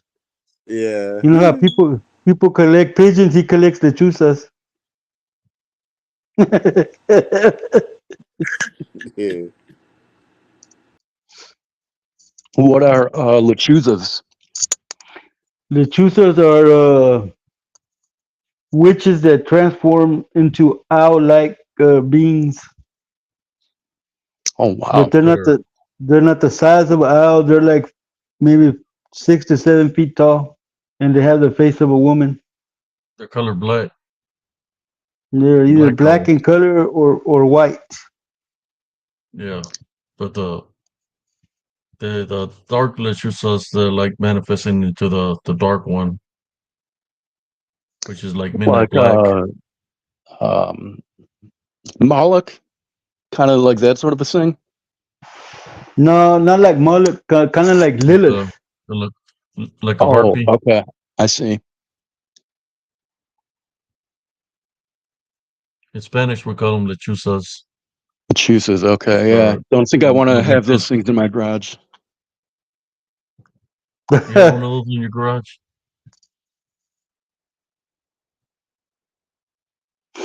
Maybe that's what we're Yes, hearing. Royal Deluxe harpies.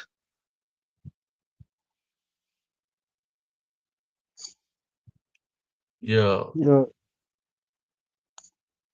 Oh, look, I can see my face now. Slight Russian noise. Have you ever seen a wolf man?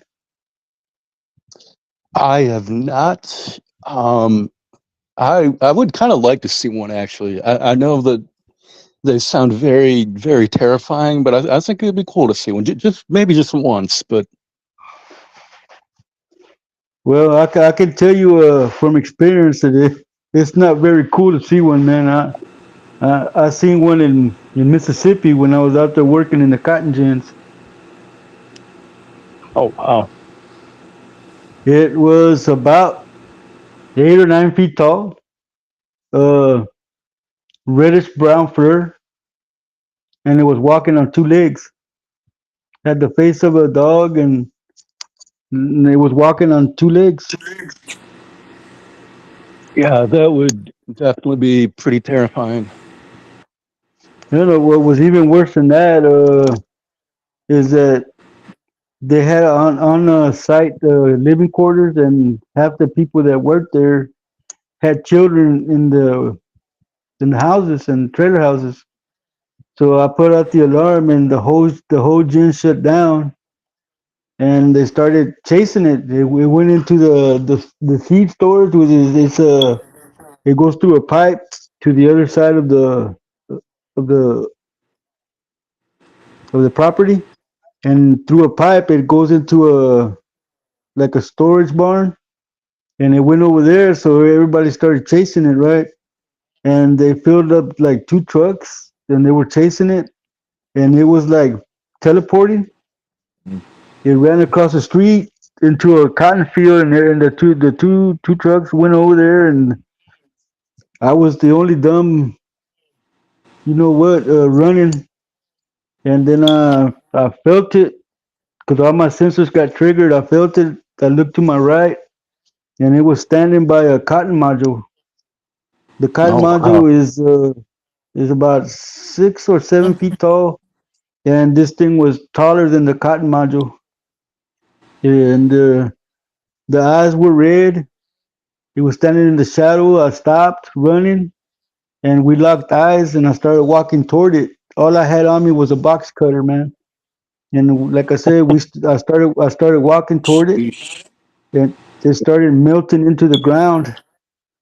And then when I was that like is maybe wild. 6 to 7 feet away from it, the eyes closed, and then there was a puff of smoke, and then it smelled like rotten eggs. That's crazy. Yeah, no, I mean, I was a bit apprehensive about it, but I couldn't show it fear because you have to have faith in the Lord that He's going to protect you. Oh yeah, for sure. But yeah, yeah, I can talk about it now, but it took me a while to be able to about it to somebody because it was a strange experience. How it teleported from the field of cotton across the highway to by that module where I was the only one running. Luckily, I always trust my gut, and like I said, all my senses were triggered, and I pinpointed where it was. I stopped immediately. I think if I had kept running, it probably would have attacked me from behind. Yeah, So yeah, man, that's my werewolf encounter, man. Well, man, I'm freaking out as I'm talking about it. Calm down, brother. Calm down. I'm good. I'm good. I'm good, man. I have heard that they're actually quite common in Michigan, and they've even been spotted, I think, in the city in Detroit, which is that's terrifying too. Well, yeah, that's crazy, man.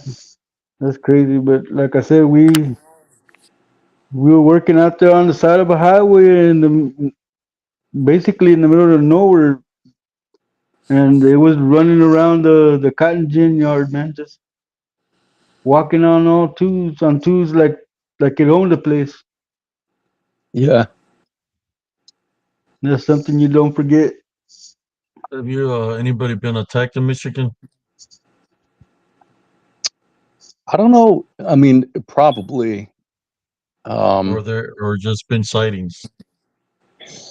well, I know of there was I can't think of his name, but he was a truck driver, and he said that he saw one of them probably about 9 feet tall because um that's how high I guess his truck was, and this thing was like looking down into the window at him and kind of like following him on the road, and he shot and killed it. And then he There was went back no and body. the body was gone. Then he Yeah, I didn't think I kill know it. who you're talking about. Yeah. Well, he says that he shot and killed it, and then went he went and pulled around and looked back, and the body was gone, but there was I mean, he for sure saw a drop.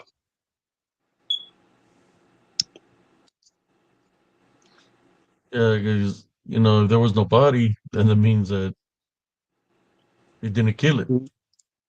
There was no body. If there was no blood, then it was a DDN.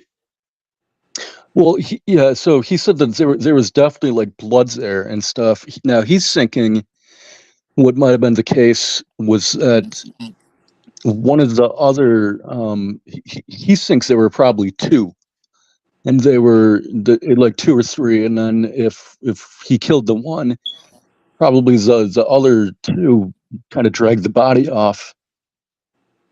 Hmm.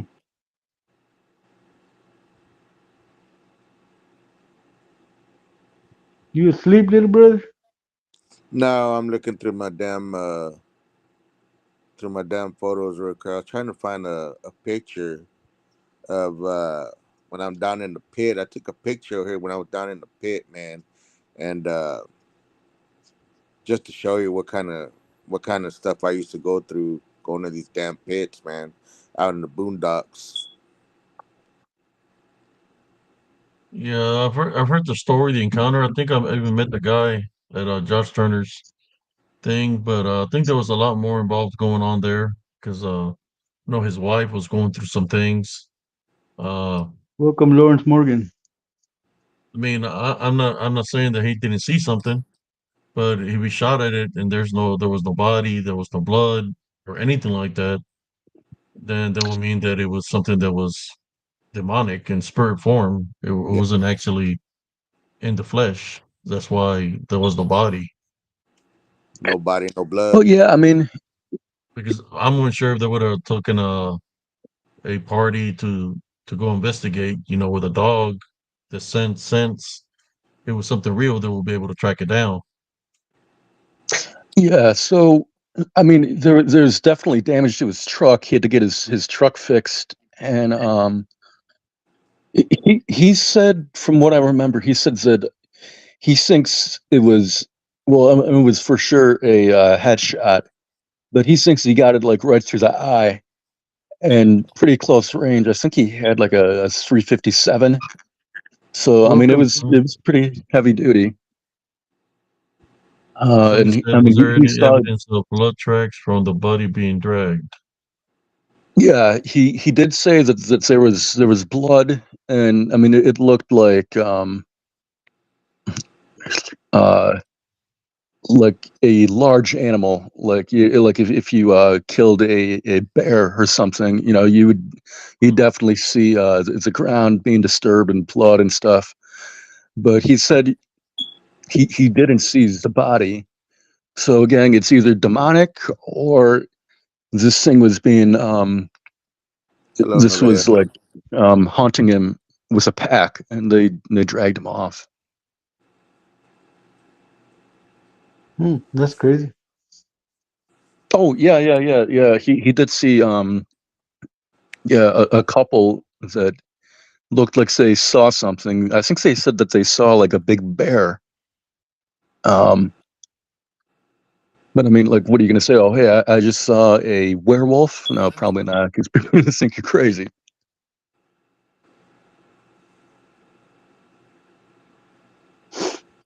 Well, after I saw the one I saw, I thought I was crazy for a while.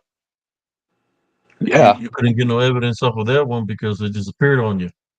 Yep. Yeah, it melted into the ground. It was afraid of my box cutter. Mm.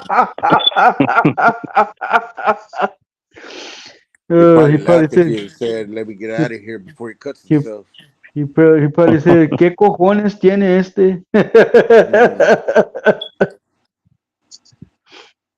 Yeah, my cousin knows, man. I'll fight anything. You would have tried to slice it, cousin. You would have done nothing to it because it's in a DDN spirit form. You would have missed. It's like swinging in air. He probably would have tossed you around like a sack of potatoes. Well, I'm glad you didn't say a salad.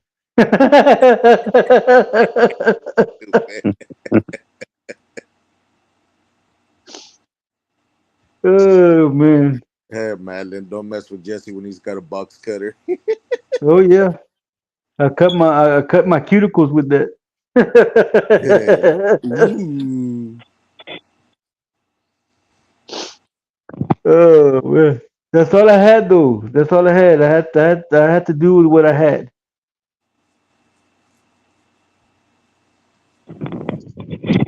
Yeah, I've heard of a lot of people going out to the go hunting for dogmen and all this, and they said they shot at them, or Bigfoots that shot at them direct shots because they're master hunters and all this, and they have no bodies to show. They said that they were shooting at them, and the bullets right going right through them. That was A number to call broken where branches the and bark, ducks. but they never got a direct hit. Even though it was direct hits. But he might not know what they'll be doing out there in the woods. Probably high on some stuff, shooting. Think they're Right? seeing dog Yeah. men, you know. Thinking they see something and they're hallucinating. Abe, can you share the link again? Yeah. Hey, Ridge Runner. Look, man. I don't use that rainbow oil. This is what I use, man. Look, right there. Oh, I thought you were gonna put out the Diddy oil. I don't got no baby oil, man. I just heard a girl laugh. A girl. I just heard a girl laugh. Nah, that's probably me. I heard that too. Wasn't coming from my end though. I don't know where it came from, but I heard a girl laugh. Saber tooth. Cat hunters. Leave the Oh LBO out of this, Lawrence. damn! I thought he was talking about you, bro. Road Deluxe. Click on the link to jump on the show.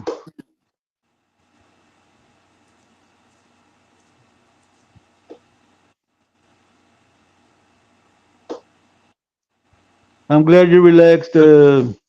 Cynthia. The guest be underneath my box. That's my little brother.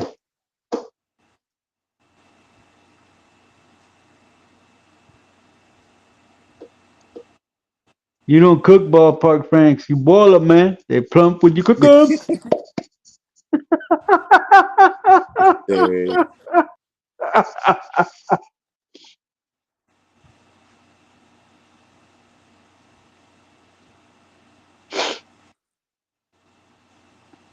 There's a Who link was trying to posted if click? you want to jump on. Who was trying to jump on? What's his name? Hold on a minute, cuz let me backtrack. Royal Deluxe.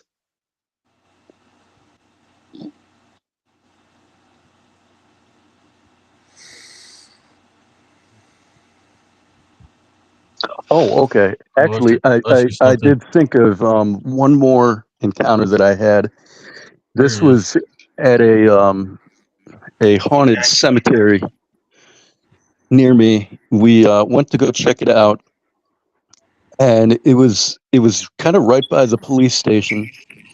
So they no. had me stay back to kind of stand guard to make sure the police didn't come because this is like at like midnight or something, and we shouldn't have been there. But they, my two I'll be back. friends, my and they said that they heard me calling them, but I was not calling them, so I'm not sure what they heard. Wow.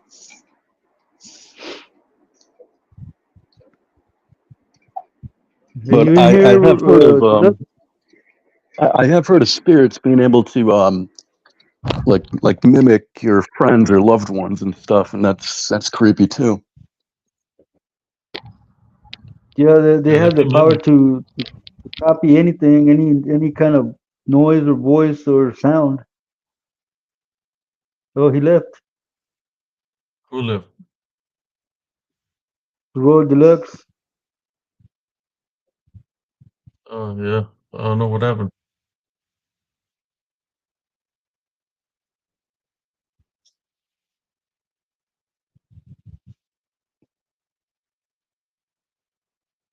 I don't know.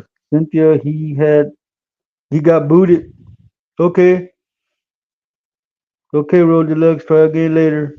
Sorry, you got booted. He said he got booted. Yeah, he said he got booted, but that he tried later. Thanks anyway. He was there in our lobby. Yeah, well, it happened to him like it happened to Lupita and Beatrice. He got booted. Welcome, casual conversation with DNA. How you doing? If y'all don't hit the like button, I will send the Llorona personally to your house.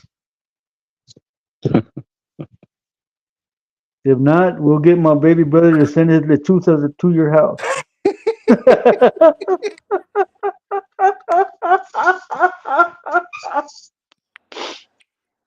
So please hit that like button. Man, there's something in my eye besides my eyeball, man.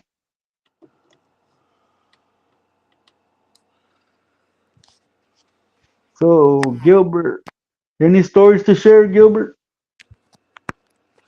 Negative, not right now. Okay. Trying to Chicken. plug up this phone before it go dead. Here's another story of when I was working in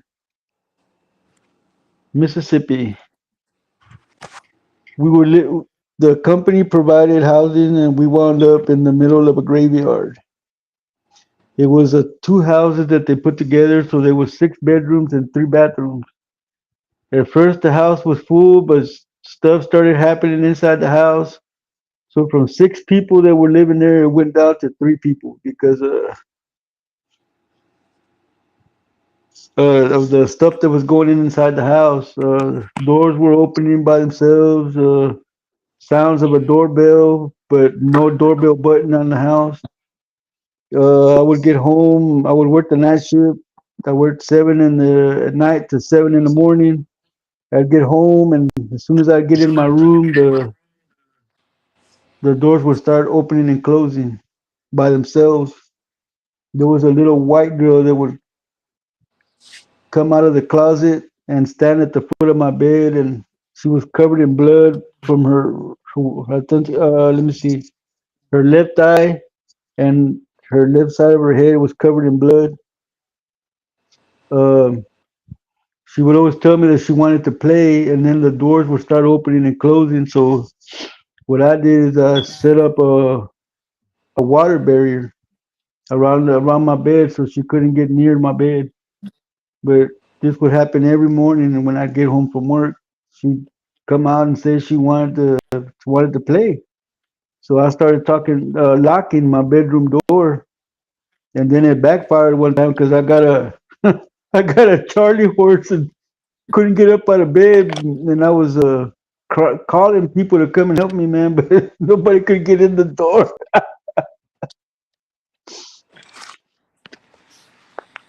But yeah, that's another thing that happened to me there. You look out the windows of the house and you can see the gravestones, and then you look to the right of the house and there was a wood line with wood back there that a creek ran through there, and that's where I saw my second wolf. It was a female. It was a gray female wolf.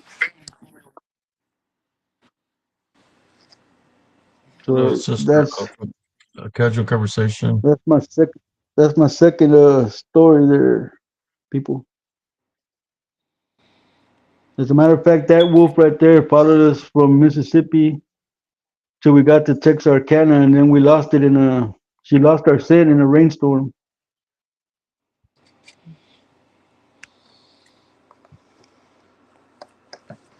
Anyway, that's my second story.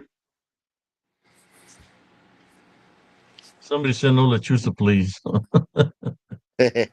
Gilbert, go get them out of your garage, man. Yeah.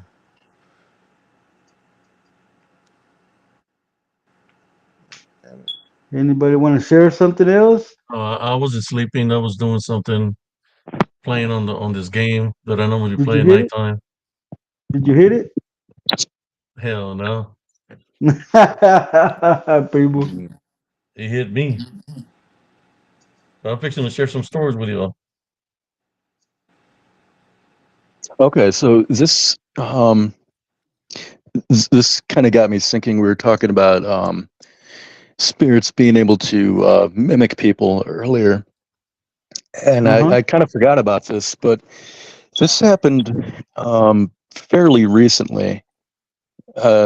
I think sometime maybe back in March of this year, around then. But my father passed away a few years ago, and so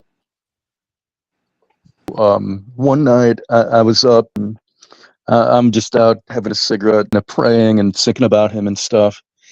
And I get a phone call on my phone. Now, this is like, 3 a.m. or something. So I'm like, who is calling me right now? Whoever it is, they're gonna have to wait because I'm praying right now. I will call him back. And then I go back inside to see who had called me, and there's no record of any calls going through my phone. And I Oh thought, wow. okay, maybe I accidentally like called someone, and that's what I was hearing, like the ringing or the vibrating or whatever. But I checked my calls, and I hadn't called anybody.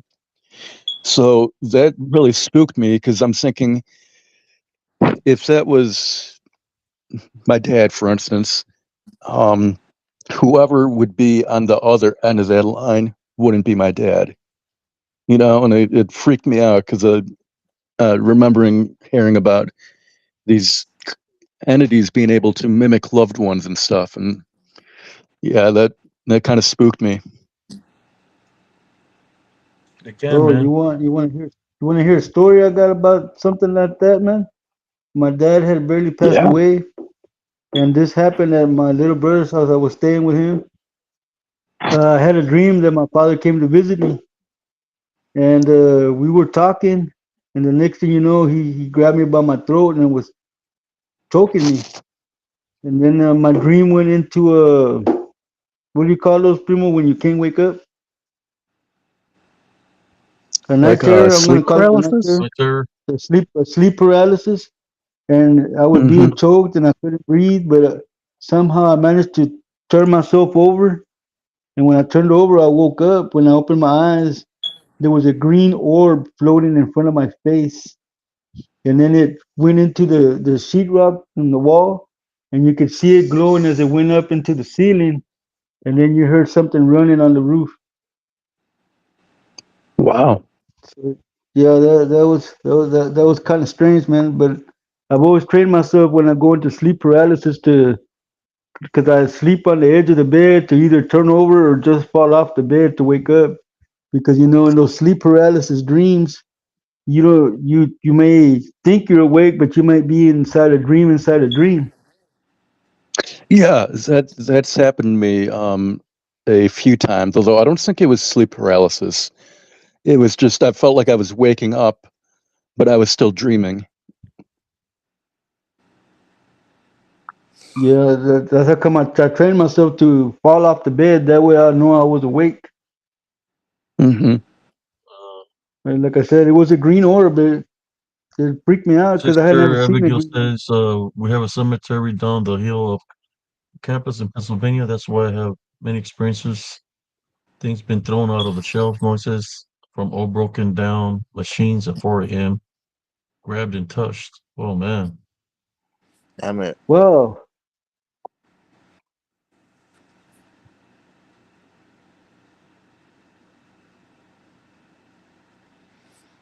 she should be able to use it, Cynthia. I couldn't find her to unblock if that account even existed because I looked at all the people that were blocked and she wasn't even on there Mm. on for the YouTube and she wasn't on there for the StreamYard. So I don't know what happened with her account.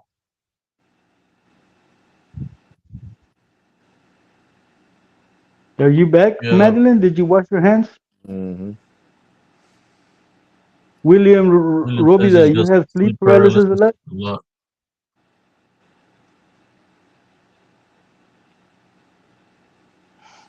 Yeah, I haven't had a good sleep paralysis dream since I live with my brother Gilbert over there off of 377. Mm-hmm. I used to have dreams of falling for a long time. I'd be falling in my dream and wake up, and next you know, I'm on the floor. I'm like, what the hell?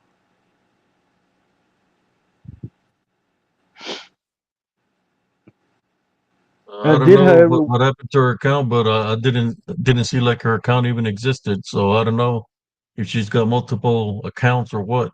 hi, Bill. She'll go. Me, I know I only got one account, so I don't know what happened there. I look Okay, Walter for Bear.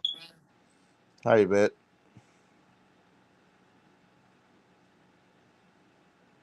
no, that's fine. Two You hours. can use the walking bear.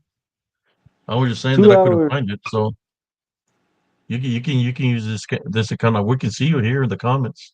Mm-hmm. I don't know, Joe Two Pops, why it was green, but I had never seen an orb, especially not in front of my face like that, man. Yeah. I don't think I've ever seen an orb. I've just heard strange things and Sister casting it Abigail out. says, I think I got an attachment from there because now I get some experiences here in Miami. Sorry to hear about that, sister. Hope we can probably pray for you. Uh, try to get rid of the negative attachment if you like.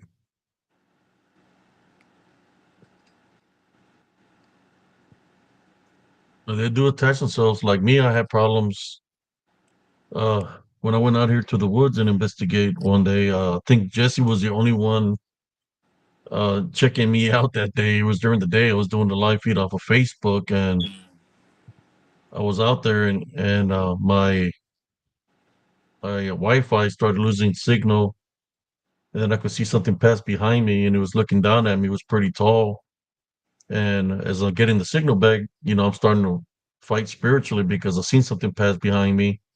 So I start saying the Our Father, and then cousin Jesse pops up, and he's like telling me get the hell out of there, cuz. So then I lose the signal again as I'm trying to walk out of the path. Something jumps on my shoulder. It feels like I'm carrying two people on me because my legs are trembling because I have a lot of weight on me. So Hello, as I feel a Survivor lot of Girl. weight, I start praying to our Father, and the weight gets off of me. But as Hello. I'm trying to walk away, it feels like somebody tried to clothesline me or something around the neck area. They tried to throw me to the ground, in which I fell down to the ground to one knee, but there was nobody around me. So I start going into prayer again. So I get up and I was able to leave that area. But it's like ever since that day, it's like my neck be hurting a lot now, because that's where they like to attach themselves. These unclean spirits, whatever you want to call them, DDN, uh, Dogman, Bigfoots, shadow people, shadow beings, shadow spirits, Legion, whatever you want to call them, shapeshifter skinwalkers. They like to attach on the neck area because if they can bond you in the neck area, then they can control your senses. That you're not going to be able to see, sense, or smell, or anything that way because they have control. There was one day I was doing a live here, and I was talking spiritually, and it felt like something is wrapped around my neck area, and it squeezed my freaking neck, like literally, like a snake, right? Like it squeezed my neck, and my neck. I feel like my hands opened up like this, like something was squeezing my neck. Maybe it's what I'm dreaming about a snake. Maybe. That's what you call a. I mean, I do work out and everything. Lift weights and stuff. But yeah, those they can attach yourself that way. So I'm thinking you had a negative attachment from the location you were speaking of because you had fear. Through the fear, something could attach itself to you, especially if there was a portal open there through if somebody did a ritual or opened a portal through a ritual or sacrifice of an animal, that it could have been a negative energy there that could attach itself to you.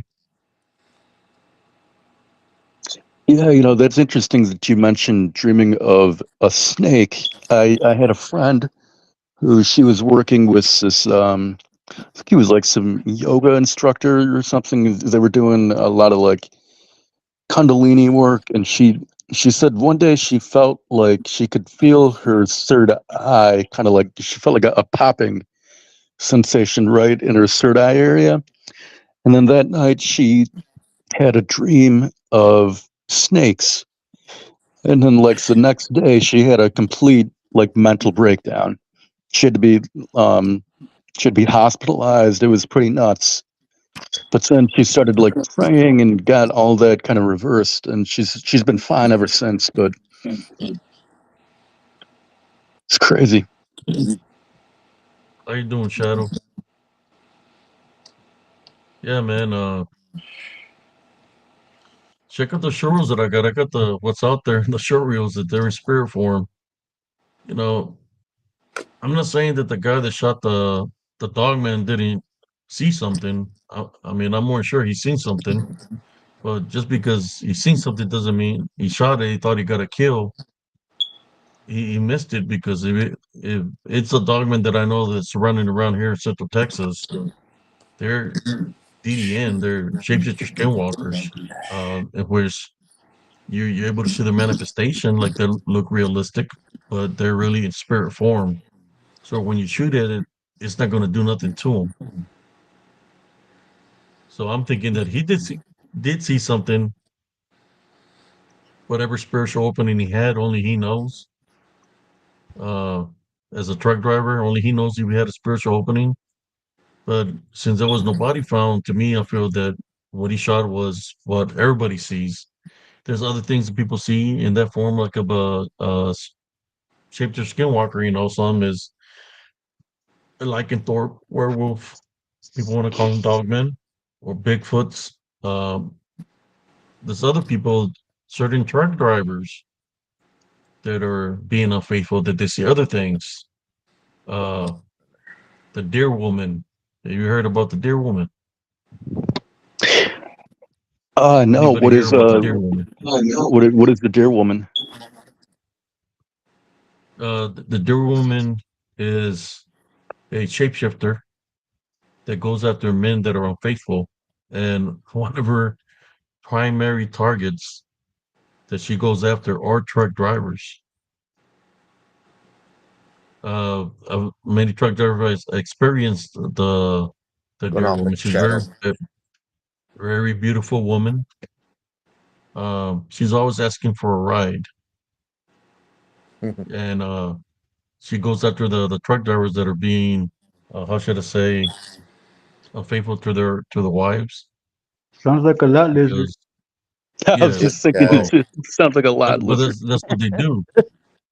Well, no, it's not a law lizard. It's a native spirit of she goes after men that are unfaithful. That's what men are too pay too much attention to the face and to the body that they forget to look at the feet. If they look at the feet, then they'll be able to see its true nature, which will be that she is not a woman because her feet will have the beastly feet, or should I say the hoofs of a deer.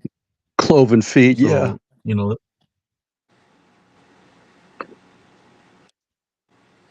yeah. Lord Lizard Lechusa. Lords. So there's been where there's some truck drivers that went up dying like in the truck stop, and they find them dead in their cabs where they had a heart attack, or or something that nature, like a natural cause that they find them that way. But what if the natural cause wasn't that they really had a heart attack or a stroke? What if it was a deer woman that did that to them? Because some of them are found that way and the dead in their cabs.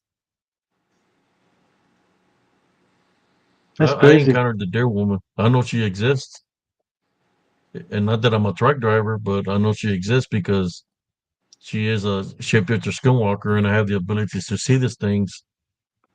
Uh, my friend, the creek I rose in, where we live in Elms Grove, and it had flooded the park. There was like all the mobile homes towards the lower ground had gotten flooded. The cars had gotten flooded. Like the water was real high, like 12-foot high, because it rose from the creek. So it had flooded a lot of the park. So my friend said he was going to go rent a room. That if I could keep an eye at his house. His car was all jacked up. His house was all flooded. So me and my nephew are sitting outside the house, right? And we're talking about the military because he wants to join the military. And next thing you know, we see this dark shadow figure that's, I mean, it looks like a big shadow just passed right by the pine tree that was bigger than the pine tree and passed by his car. And we're looking at it like, what the F is that? So we're thinking it's a lot of people walking as a mob, together. So that they're trying to break in his vehicle or his house. So we run down towards a park. The first thing we check is his vehicle. Uh, we check the vehicle. We seen that it's secured. So we go up to the doorsteps and check the doorknob, and it's nobody's broken in or anything like that.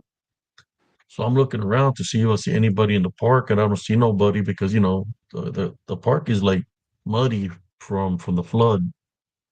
So I'm looking, and I said, well, let me go check in between the mobile homes because it was dark. So as I'm going into the darkness, I see the woman come straight to my face. So I back up, and she's like 4'9", 5 foot. She's short, very beautiful. She's got a smile on her face. She's wearing a deer print shirt on, like a deer print shirt. And she's looking at me with a smile. And I asked her, are you here for Brother Dave? She's not responding to me. She looks at me and she asks me, can you give me a ride? And like I said, it's very beautiful. And she didn't respond to me. Then she ignores me and goes to my nephew. And she asks my nephew, can you give me a ride? And she's smiling at him real pretty. And he looks at her and he says, lady, I don't even know who you are. Said, I will give you a ride, but I don't even got gas. So she ignored him and she started walking up the street. As she was walking up the street, uh, we noticed something. He even noticed it. He's like, oh, what the fuck's the matter? My nephew, oh, what the fuck's the matter with her leg? It's like, what are you talking about? As she was walking up the street, her leg is flapping. Her right leg is just moving like this real rapidly. And we're looking like, what the hell? We're seeing it. It's not a leg of a woman. It's just flapping. It's in manifestation or transformation. It's a leg of a freaking deer that we're seeing. We're seeing the hoofs of the deer and the leg of a deer. So she goes up the street and we look at each other and so let's go see where she's going to. So we start running up the street after her. By the time we know, we go up to the main stop sign. We're not seeing her on the street, you know. So we run to the main entrance of the park.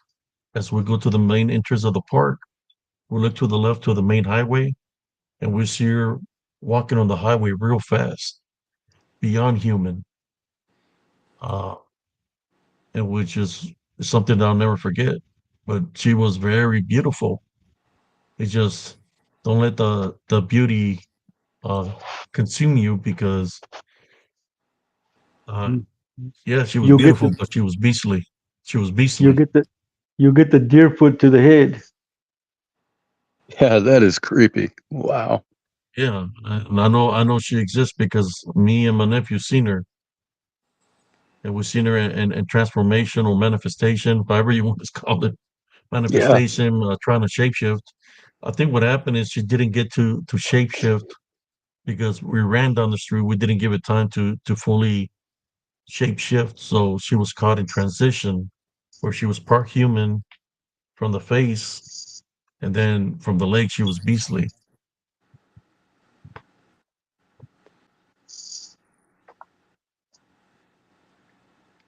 Mm-mm-mm.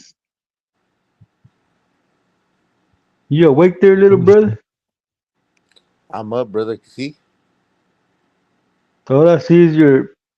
Tienes ojos de alcancía, güey. I can't see your Somebody eyeballs. says Oh, you're looking like a me. somebody says they got have ET feet. Let's use a lunch.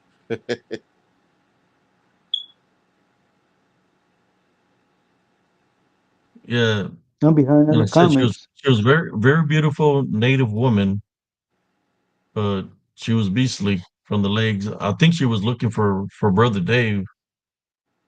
Um, I don't know what was up with that, but I never asked him about it. But it was crazy, crazy experience.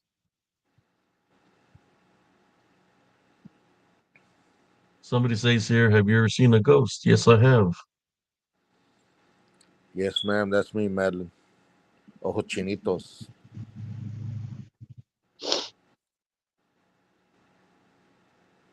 You got a running nose, brother? I get allergies around this time of night, man.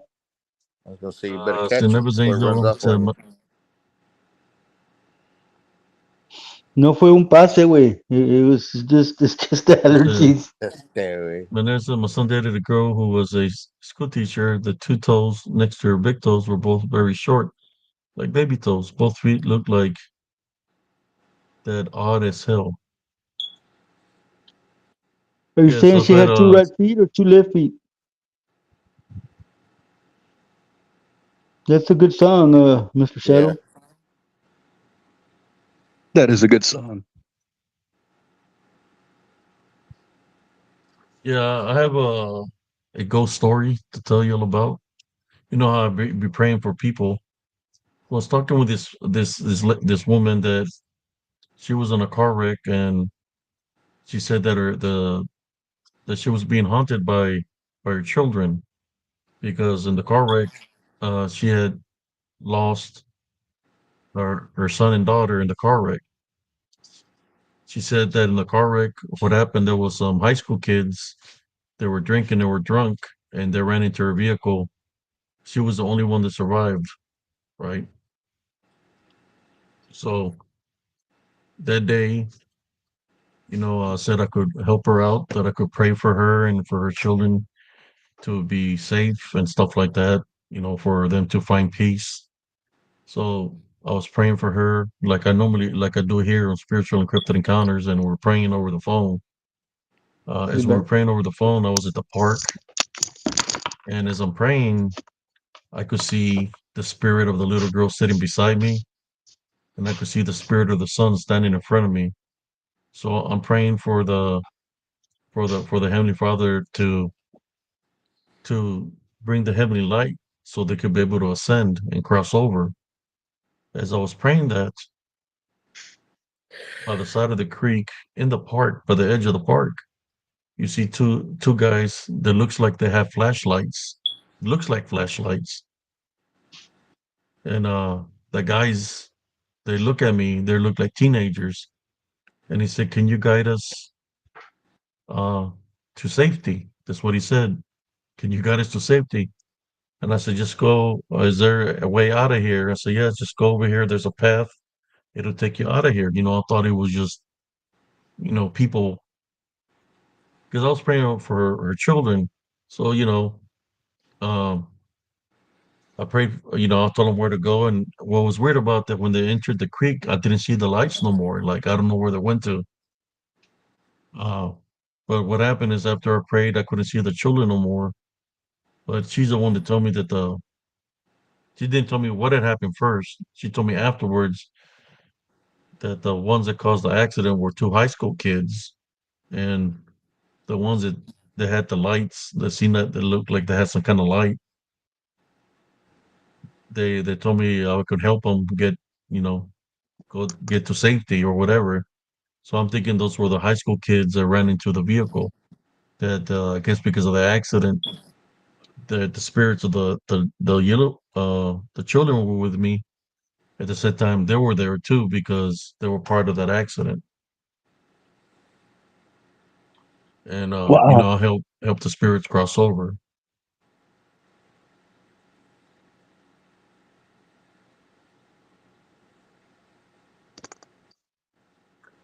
Yeah, the spirit of the little girl was sitting right beside me on the picnic table, and the little boy was standing in front of me.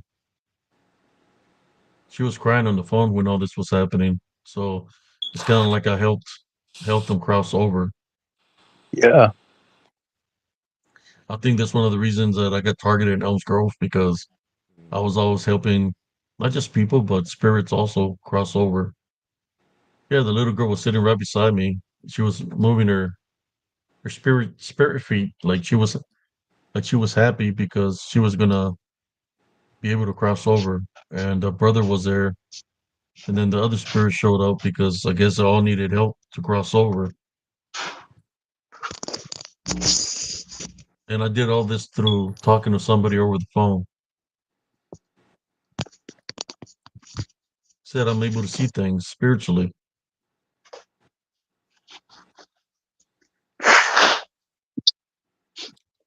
Like a spirit knows a spirit. Basically, Yeah. that's what I'm saying.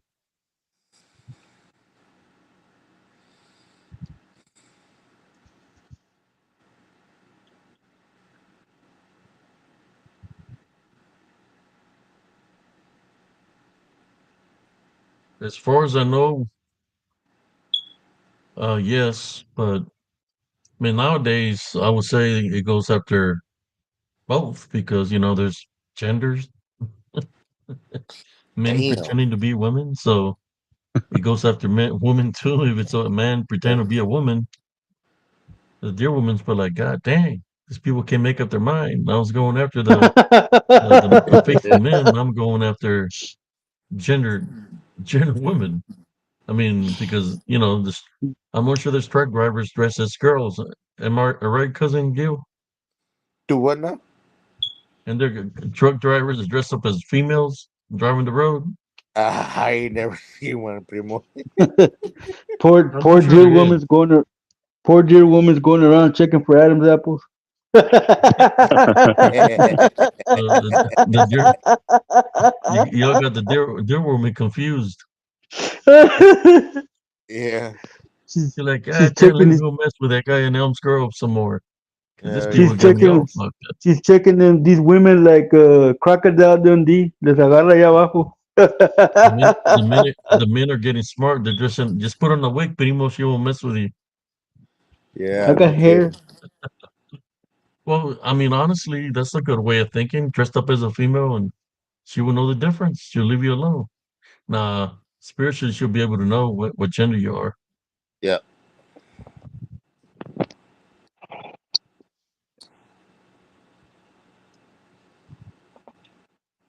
Where they're Where, where where deers before? Were Like deers? werewolf. Werewolf deers, yeah, man. I've heard of were cats and what's that? Were lizard, something like that. jackalopes. I've seen a jackalope in Raymondville, man. There's one down in Topsy Ranch, a jackalope. I hated that rabbit, man. It totally disrespect me because I was standing by an open gate waiting for them to chase the cows back on the property. This damn rabbit came out of nowhere running, looked me up and down, and just walked away like I wasn't shit, man. I lost my killer instinct.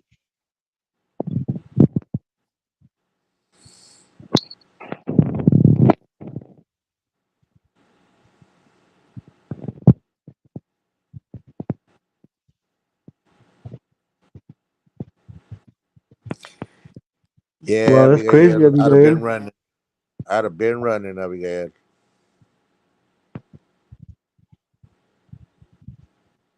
Wow, 2 hours and 25 minutes on this live. Anybody have any questions? They want, yes, Cynthia, Rabbit disrespected me. Hmm. Damn Raymond, real Rabbit. Anybody have any questions, comments? Now, if you have like a lot of nightmares, these things that could be like spiritual attack, maybe. Sometimes. Sounds like a spiritual Succubus bonding. or incubus might be attacking you at nighttime It could be a when you're having succubus those. or an incubus. I would suggest black tourmaline, where black tourmaline keeps negative energies away, or Thank selenite you for brings your sharing the guardian story, angels real and angels Uberance. You're to you awesome. to assist you spiritually. It goes Okay. for anybody. I carry this around my neck, or a selenite with a like a chakra to protect me from head to toe. But of course, the ultimate protector is Jesus Christ. But a Of little bit of course. extra Yeah. protection won't help. Hey, Walk with It Bear won't do wants you wrong. Walk with Bear wants to know if there's any info on about soul eaters. We were talking about that last night. Day, day Was it before 2 nights ago? yesterday. We were Day talking before about the yesterday. different. Yeah, we're talking about that. That's what they do. The succubus and incubus, they'll drain your your energy, your Your life life force. source, which is your soul, a little bit at a time. They work on it. I witnessed it when I was being spiritually attacked I by a was being succubus. spiritually attacked. Yeah, I was too.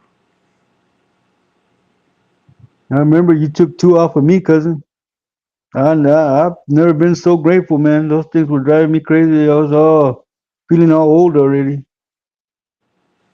There's some of those that they target the elderly. I guess you must be old, cuz, and Well, I'm almost 60, man.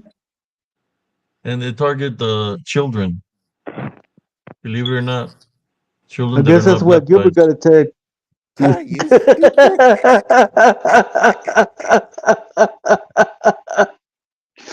They were robbing the cradle.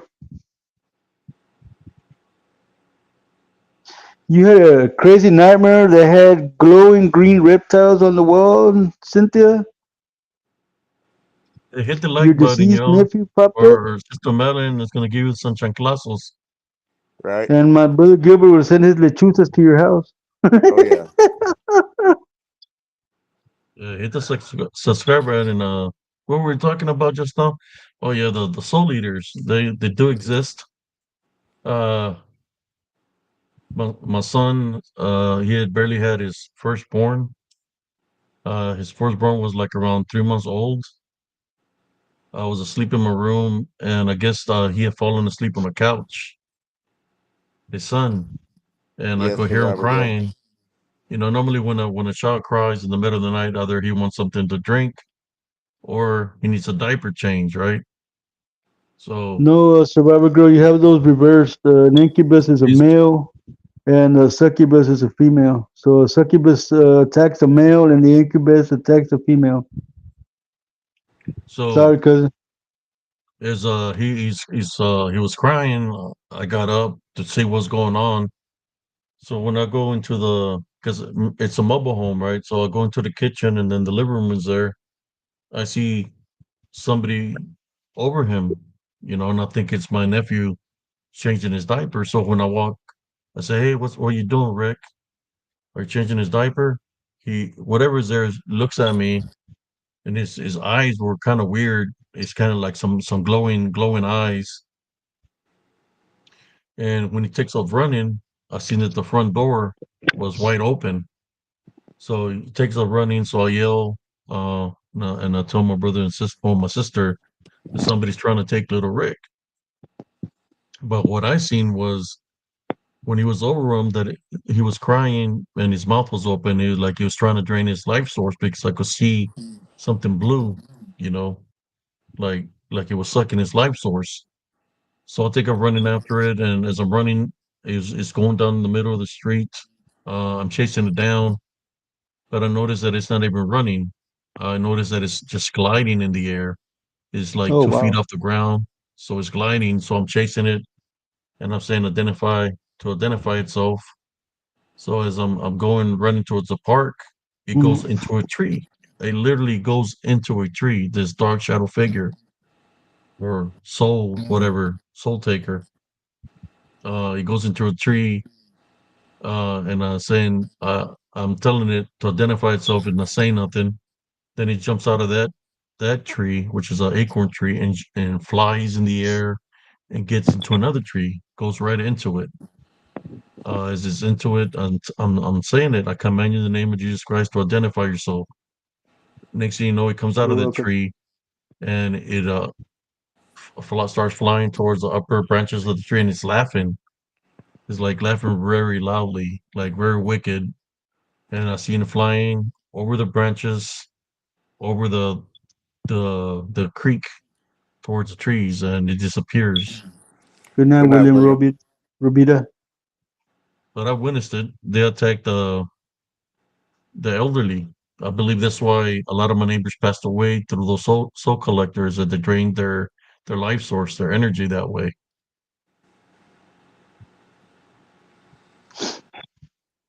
Good night, William.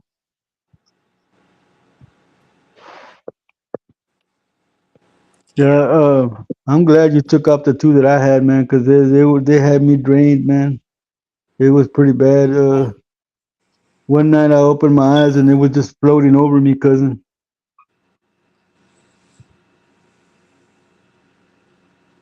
That's what they do.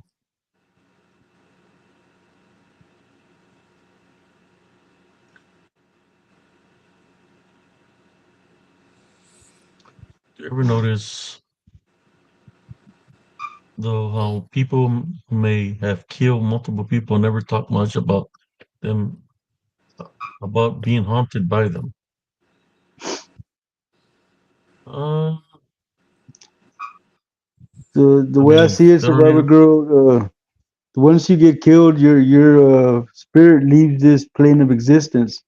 So the only thing that could come and try to do what you're saying is probably a DDN that looks like you and talks like you, but as far as it being you, it's not you because as soon as you pass, your spirit goes into the next plane.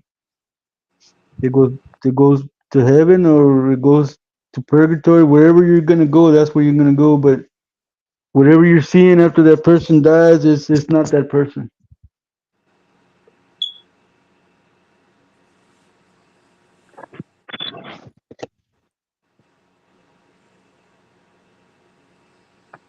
Well, there is like evil spirits and stuff like that. Or, I mean, you look at the prime example, shapeshifter skinwalkers. They're amongst us because they made deals with Sasquatches that are actually demons that would they took a lot of children into the woods, kidnapped children. Most likely took them to a different dimension because they were demonic of nature to their realm because they deceived them. Uh, but yes, they things like that they're around. Vengeful spirits. Let's think of a vengeful spirit. I think there's a lot of hotels and stuff like that where there's activity where people might have died, or it's more like phantoms, of where people might have died and where there could be some activity where the spirits are trapped there in those locations.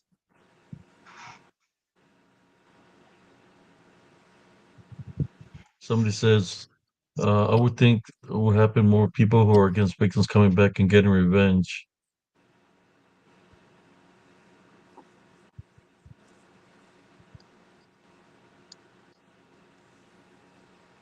Then said, then how could they could be ghosts?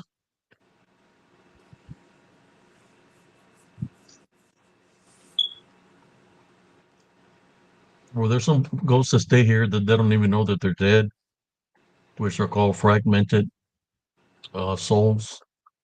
That they might have died a horrible death or in an accident that they don't even know that they're deceased. They think they're still alive. So because they're fragmented, the only way they can cross over is if you let them know what happened. They're not amongst the living anymore for them to be able to cross over. But what Cousins just is trying to say is that they can deceive you. The DDN or anything that has the ability to manifest or shape shift, they can deceive you that it's a spirit. When justice didn't do it. Well, Survivor Girl, nobody leaves this plane of existence without paying what they owe. Be it a murderer, mass murderer, nobody leaves this plane of existence without paying what they owe. Yeah.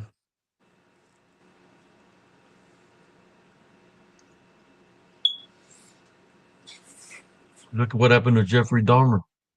Where did he die? In prison. Mm-hmm. Prison. How did he die? His cellmate killed him.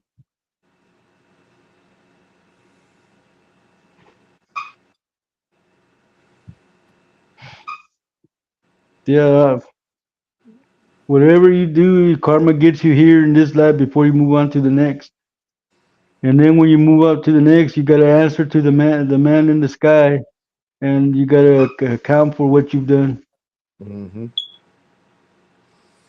He will make the final judgment.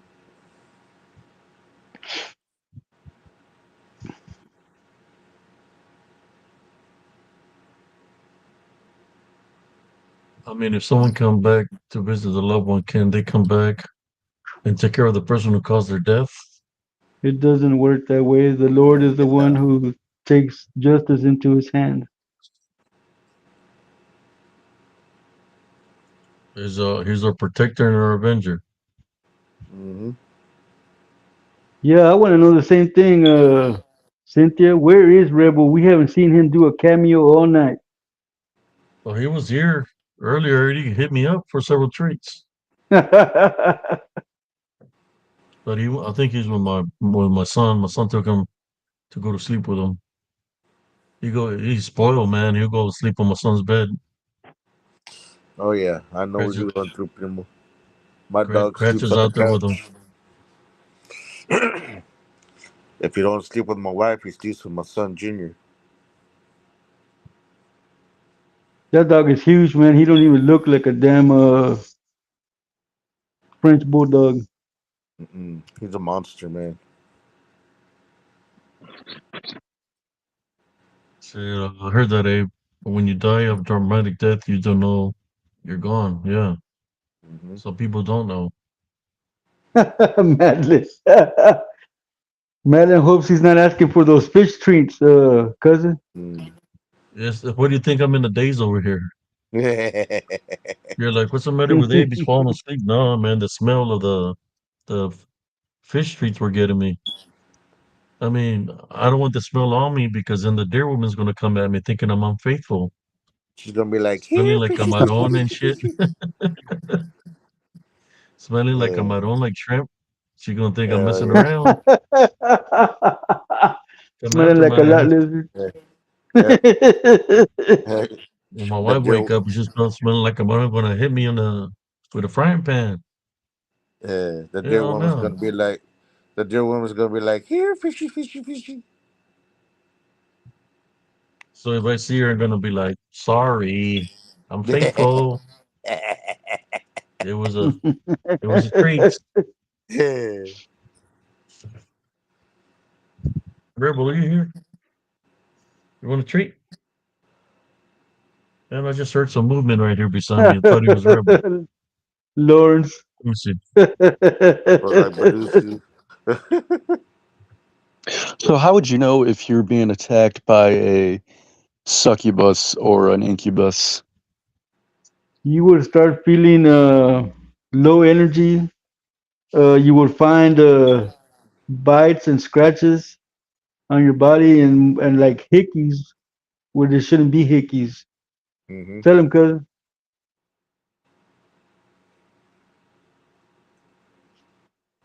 Yeah, uh, the markings of three. For example, three scratches, three hickey-like marks. Sometimes you wake up with three bites, all in threes. That's when you know Good night, that you're being Abigail. attacked by a succubus. And normally they travel with an incubus and a familiar. So there's more than one that they travel together. No, that's my brother, Bix and Sexy. That's not Josh. That's Gilbert. Except for what the hell? Is that his brother Josh? Mm. No, he just looks like a wolf. He's not the wolf. Ow.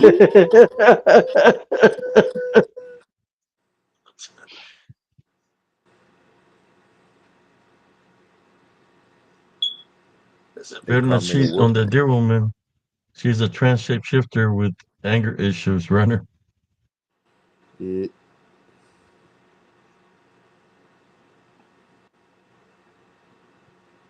Yeah, you have night terrors where when you're being attacked by the succubus, they also attack sexually. You know, that's what their target is on women and men is attacking sexually where your body is in the night terrors. It takes you to certain dreams where there's other succubuses waiting for you. Not just the main one that's attacking you.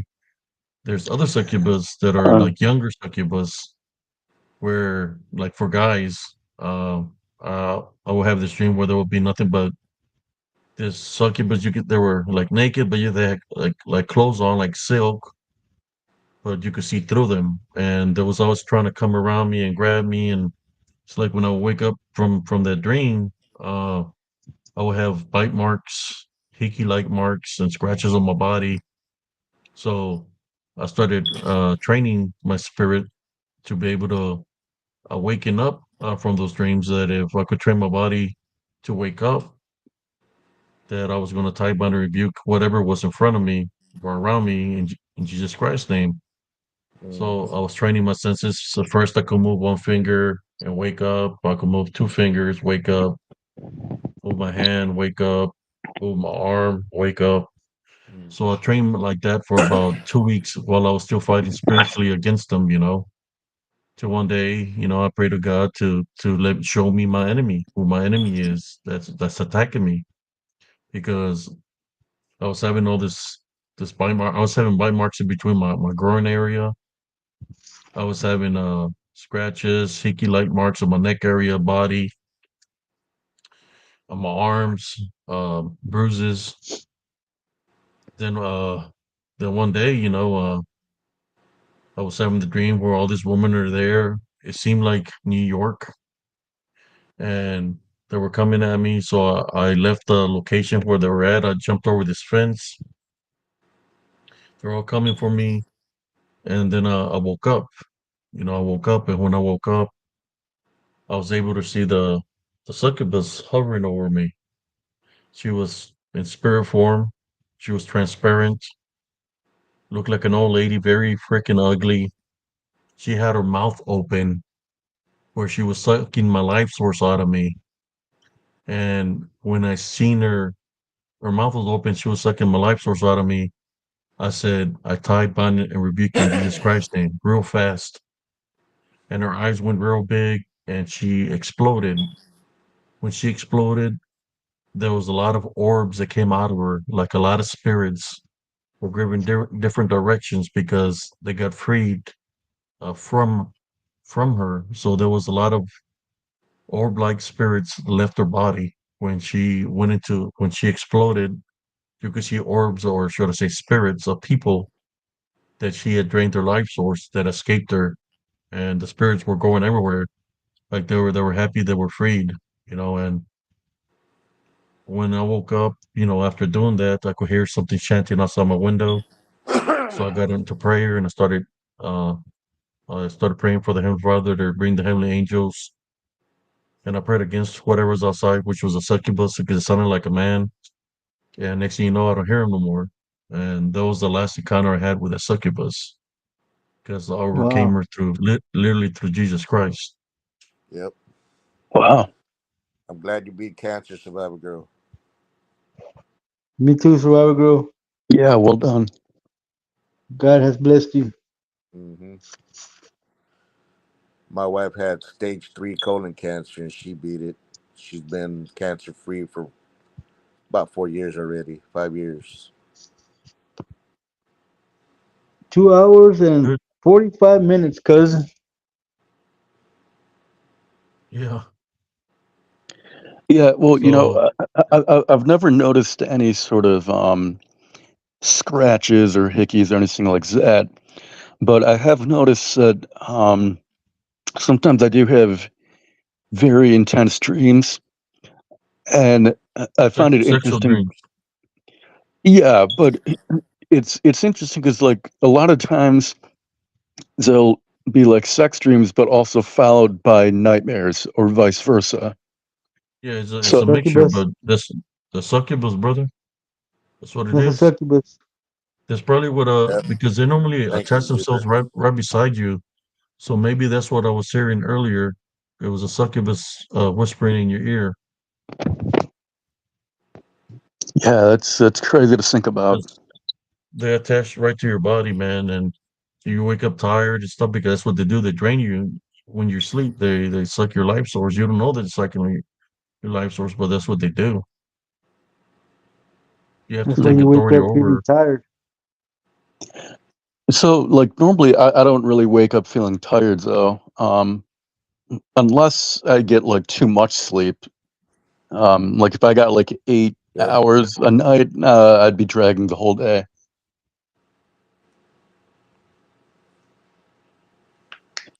Mm. Although now, sometimes Thank you, though, Novell. sometimes I'll get nightmares and they won't be like ghosts or demons or something chasing me or something. It will be I'm just doing like regular everyday activities, but in the dream it just there's like this sense that something isn't right, something's off, and there's like this kind of foreboding sense of things.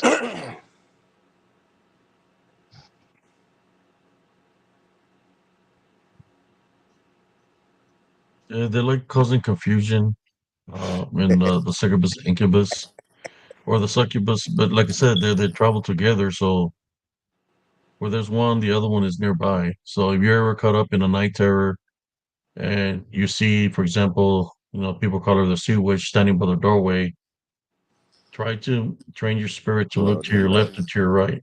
Because when you look to your left or to your right, I'm talking about moving just your size to your Hmm. left or to your right, your eyes, you're gonna be able to see the succubus or Hmm. in Okay. your case the succubus because the shadow you see is the incubus in the distance. So sometimes the incubus will help her and hold your legs down, and she's right there, right beside you, trying to drain your energy. But they travel together.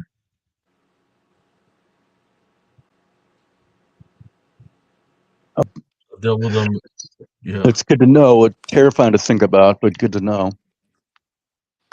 yeah. I mean, You know, if you ever you wake up never know what with happens when you go to sleep. if you ever wake up with bruises on your ankle, like somebody fingertips or something on your ankle, you already know that something was trying to hold you down or was holding you down. That's what happened to cousin Jesse. Yeah, I think he might Oh have yeah. gotten attacked by something of that nature. hmm Tell him the Glad you're story, still cousin. here, Lawrence. I What was happened to you? What dragged you underneath the bed? I was when I used to live with my cousin and his brothers and sisters. I was trying to find somewhere cool to sleep, and they threw the couch pillows on the between the couch and the bed, and I decided to bunk there. In the middle of the night, I woke up. I was being dragged under the bed, and I kept hitting at my ankle because I felt somebody grab me from my ankle and try to pull me down under the bed. So finally, I managed to get it off me. I ran to the lights, turned the lights on, and looked under the bed. There was nothing there, but I had a big old handprint on my ankle where whatever it was trying to drag me under the bed. The first and last time I slept under there. Mm-hmm. Wow. Yeah, his their family home was really haunted, man. Remember one time I said I'm I gonna go sleep in testified the to that. back room on the floor. I went and made a nest back there with blankets and laid down on the floor around 3 in the morning. Something was pounding on the floor, man, trying to break through the floor from underneath the house into the house. So yeah, needless to say, that was the last time I slept back there too. There was all kinds of stuff happening at that house, man. There was a apparition that would be in the windows most of the nights. He had glowing eyes and wore a hat, and he There would he is always right here, smile. making his cameo. Yeah, wait up, cousin. Either But yeah, that thing would always want you to come to the window so he could drag you out the window. The smiling guy. I call him the smiling guy. Now, sometimes I have had dreams of That's my the smoke uh, alarm, guys. the black-eyed children or black-eyed kids. I've never seen a black eyed kid unless it was a kid that I beat up. You big head. Yeah. But other than that, come, I've never seen a black eyed kid. they're gonna come looking for you. It was you that did this to Mm-hmm. us. And I'll do it again. Hey, I'll do it Lawrence. again. Hey, Lawrence and I just heard a Survivor girl Girl. laugh, man. They say ivermectin cures cancer. I ain't never tried it, but that's what I've been hearing. Ivermectin cures cancer, cures COVID-19 and all that. Nice shirt, cuz. Thank you. Oh, look, it's Rebel. With the Rebel yell, he wants more, more, more. Yeah, he was outside. They brought him in right now. He X was had on him patrol. outside. Yeah.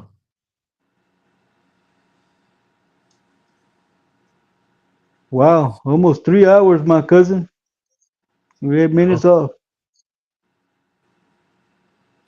How does that work out for Saying you, that, brother? does anybody have any questions for Brother Lawrence? I think there was a question earlier of Sister Madden had left a question earlier, but I can't Wow, remember what it was. that's Uh, a lot for just 21 pills, Survivor yep. Girl. 15 grand? Hey, Vanessa. How you Wow. doing, Vanessa Grierson? Welcome to the show. I'm not too It's late. open mic night, so if you want to share something, you can jump on and share it. Get in touch with my cousin Abe through Messenger, and he will send you a link. I could put the link here and they can get off the link from here.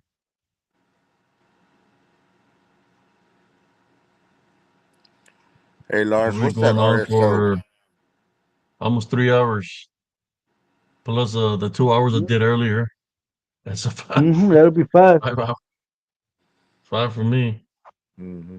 Put five on it. Put I've five never on it. heard of that Royal Or the Deluxe. Cowboys winning tomorrow. Put five on it. I No, don't think. not Mm-hmm. even. I'm not even gonna bet like that, man. $5 is Uh, too much, man. Hey, cousin, Royal Deluxe wants yeah, to know what is a pink crystal floating woman. He saw her in 2012. That's pink awesome, runner. crystal floating woman. Is that like a drink? I've never heard of such a thing, man. Sorry, I'm not trying to disrespect How you you in any doing, way. I just never heard. Sister Vanessa? This rebel wants another treat. You should have stayed outside, rebel, playing. You're gonna attract the deer woman with this street. Oh my God. Oh, Rebel, Okay. Oh, rebel. me Hey está gacho cousin, esto, bro. hey cousin, you smell like fish. God. Hey. That's a bad odor right there, man. That fish. Whole lot of rose. They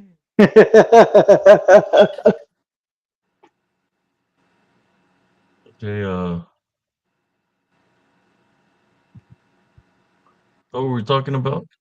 I forgot.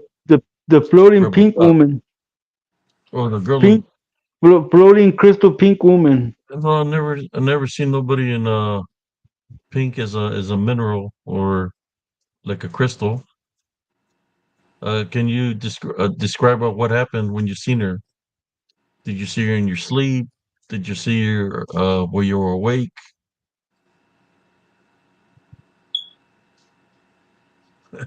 There was a que rico, no, hombre. Huele a puro Mm. camarón viejo, man. Gacho. Sucio. Freaking Primo Gil, he knows that smell. Like, sick, malo chinga. Like, fuck. I Y missed venía that el smell. güey, primo, venía el güey y decía, huéleme el dedo. No, güey, vete a lavarte a bañar. Yeah. It couldn't be any worse, carnal, than when I got out of jail for a week. No, as far as I know, Survivor Girl, I don't think anyone on the panel has cancer, but you could ask. I think they were talking about that they survived cancer. Some of the Yeah. members here. We can pray for that. I had a lot of aunts and uncles that passed away from cancer. Yep. My mom, her Mom. brothers and sisters, her brothers.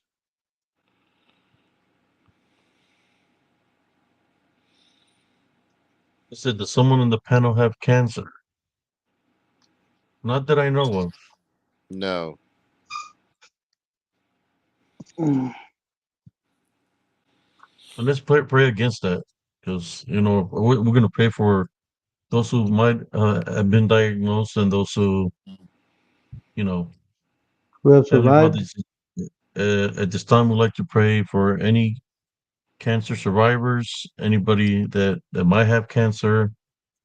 Uh, we place so many crosses on everybody from head to toe. We take authority of any of the unclean spirits that might be causing people to have cancer, whether it be through generational curses or whatever the cause may be. Witchcraft or narcomancy, we tie, bind, and rebuke you in Jesus Christ's name. We take authority over you. Uh, we don't accept any form of negativity. Uh, be gone. Go back to where you came from. You're not allowed to affect us spiritually. As we place Jesus Christ as the Lord and Savior. Yes. Uh, we call upon the Holy Spirit and heavenly angels to do a clean sweep of our foundation, which is our body from head to toe, and our homes. This I pray in Jesus Christ's name. Amen. Amen. Amen. And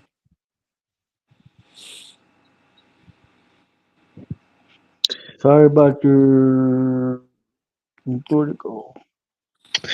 no, Sorry about the I'm not sister-in-law, too Vanessa. Vanessa I'm not Grayson, too you have familiar with cancer? it, but I have heard of this stuff called Rick Simpson oil, which is supposed to cure cancer. It's from this guy. I want to say he was in Canada. But yeah, if you just Google Rick Simpson oil, that should probably get you started.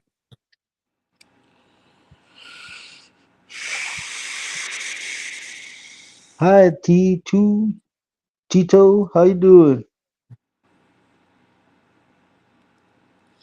T-toes or two toes? Tito. Oh, okay. I thought maybe he only had two toes. Man, we talking Sometimes what about happens, missing toes, man. I well, get, is I get, I get offended when you talk about missing toes, brother. Or so will with make any cancer is so my aunts and uncles. even Uh, typical they bro. were family members. they were migrant workers and they work in the fields. And what happens in the fields, we all know that pesticide is used in the fields to protect the crops. And the migrant workers who worked in those areas where there were pesticides being used in the cotton or the crops that we have to go pick or clean the roads from any kind of weeds.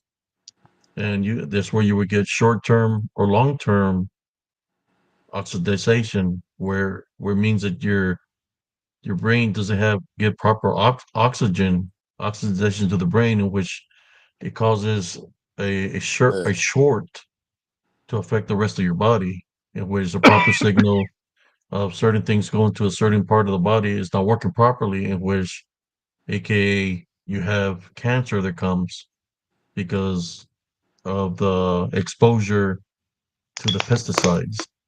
So there was a lot of migrant workers throughout the years, as far as I can remember, that many people died of cancer because they got exposed to the pesticides. Mind you, some of the migrant workers that worked all their lives in the fields, uh, in these fields that there was pesticide, and they got exposed to it, in which it gives you short term and long term exposure.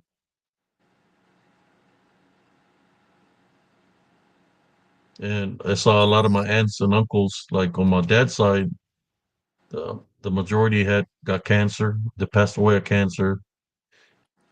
Then on our how many passed away on our side, or De La Fuente side, primo? My mom, my uncle Joe, my uncle Rick, Rick, yeah. uh, not Tony. Tony died from a heart attack. So three, because the other ones are still alive. Exposure. I got exposed to a blood agent when I was in Operation Desert Storm. They hit us with a scud. They dropped blood agent chemical on us, and I got exposed to that. So on my left leg, I had gotten a blood clot that was real big. That they said they don't know how I could have a blood clot that big. It was kind of like morgue. What do you call it? When you die, you got to start getting what is it? The proper word for it? Morgaritis or something like that. That I had the blood clot was so big, it was all throughout my left side of my body. That was huge. That they said they never seen nothing like that. But I did get exposed to the blood agent chemical, in which that's what it does. It coagulates your blood, in which it causes blood clots. That they use that for combat. You know, where it causes blood clots, and the blood clots travel through your body. It hits your main organs, your brain or your heart, and you die from the blood clot. But no, I'm treated with medicines. Uh, Even though I have that condition, I've been having that since I was 32, 33 years old. But that's part of being in the military. You get exposed to things. The I only did two M256 hits to know it was blood agent. the only thing that we were exposed to, Primo, was when we be out working the cotton fields, that they would come by and spray for boll weevils. We were exposed to all that because the Yep. crop duster would come down and spray the fields while we were working.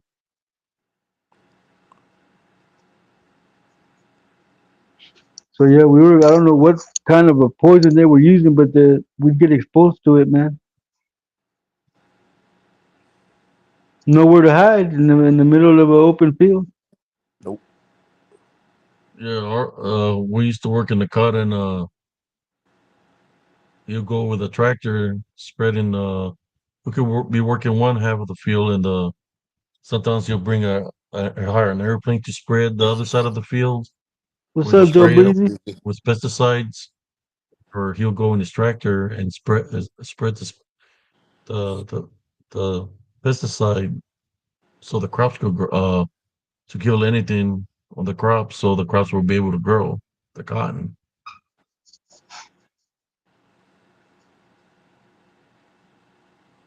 I also got exposed to anthrax when I was out there in the front lines. They were blowing up the underground bunkers, and there was nothing but white powder coming out of there. It was not no cocaine. It I'm was glad my brother Joe anthrax. would have been all over Yeah. it. They, they had barrels of anthrax.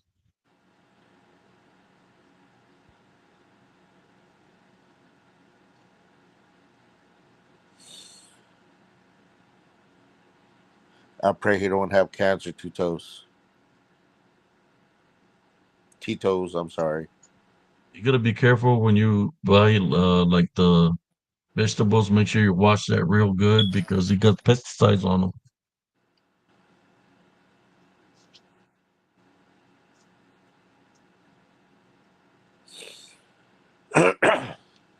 Is that T2E or just Tito? Hey Lawrence, I think Abe sent out a link where you can log on. You can come on and share your stories. Who's that? What happened? Lawrence wants to come in and join. Wasn't here in here? Breezy.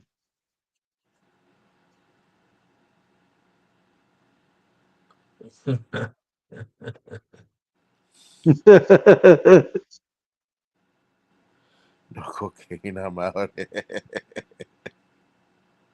I'm sorry that it was spread, Titoy. Titui. Who's trying to come on here?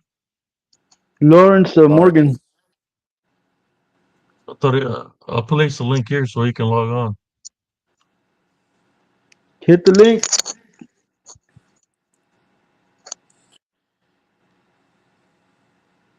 Titui. Okay, Titui. T2. May the hand of God touch your husband and not have cancer. In Jesus' name.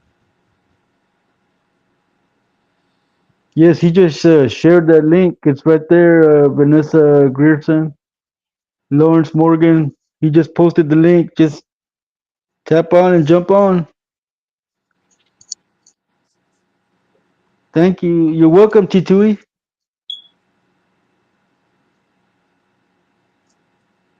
You finally got it right.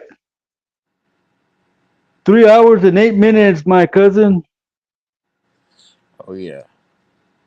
Woo woo. You're Keep welcome, T2.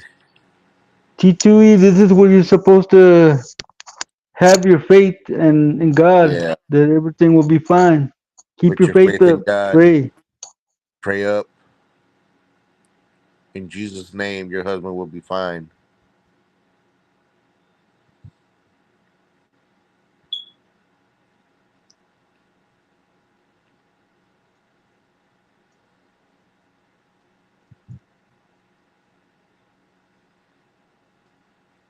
Woot.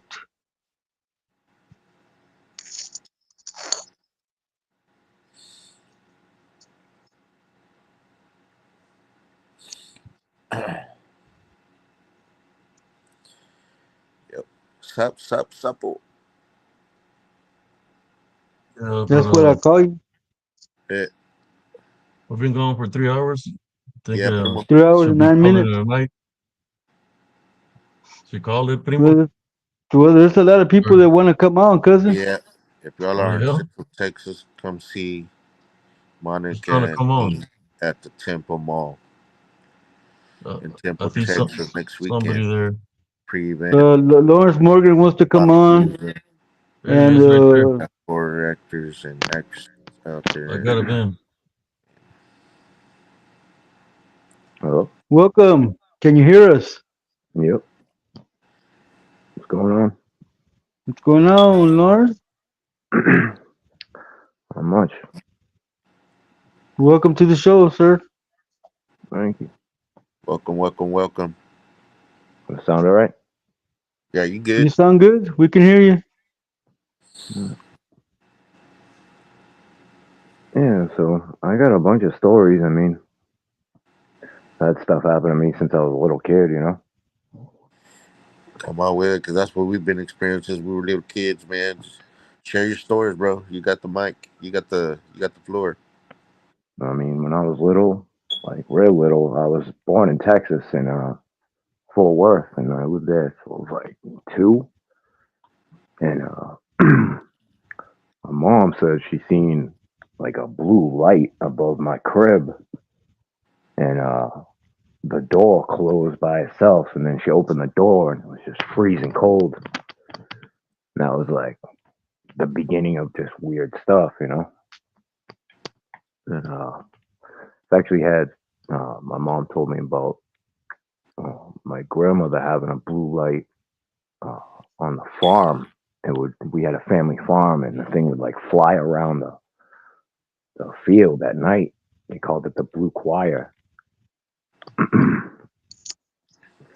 don't know why they called it that, but grandma was seeing werewolves in Maine. They had a farm up in Maine, so they ended up like selling that farm, just getting rid of it. There's all kinds of weird crap going on. Uh, In Maine,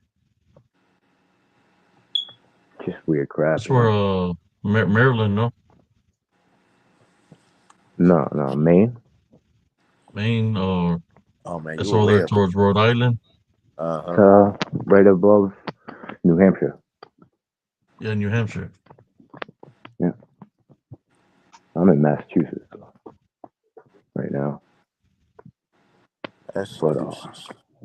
when I was 15 out here, I lived in Randolph, which is like a couple miles from Boston, and we were playing jailbreak. It's like my friend's 15th birthday, and we were hiding behind like a rock in the woods, and it's like a small patch of woods, you know, it wasn't really big. And we heard the worst sound, like the worst sound you could imagine, literally blood curdling. Like it made my blood felt like it was like curdling inside my body. All the hairs raised up on my body. Could feel like evil. You could feel it, and it was that Minotaur, man. Thing came up like out of the ground and just like raised up, and this thing was huge, man. It was like, no lie, it had to be like 13 feet tall and about 5 foot wide, and it just stomped through the woods. It was breaking trees like they were toothpicks. I could feel the ground shaking, like, and I was probably about 50 yards away or something. I could feel it. So, I don't know what the hell that was. Some type of demonic entity, you know?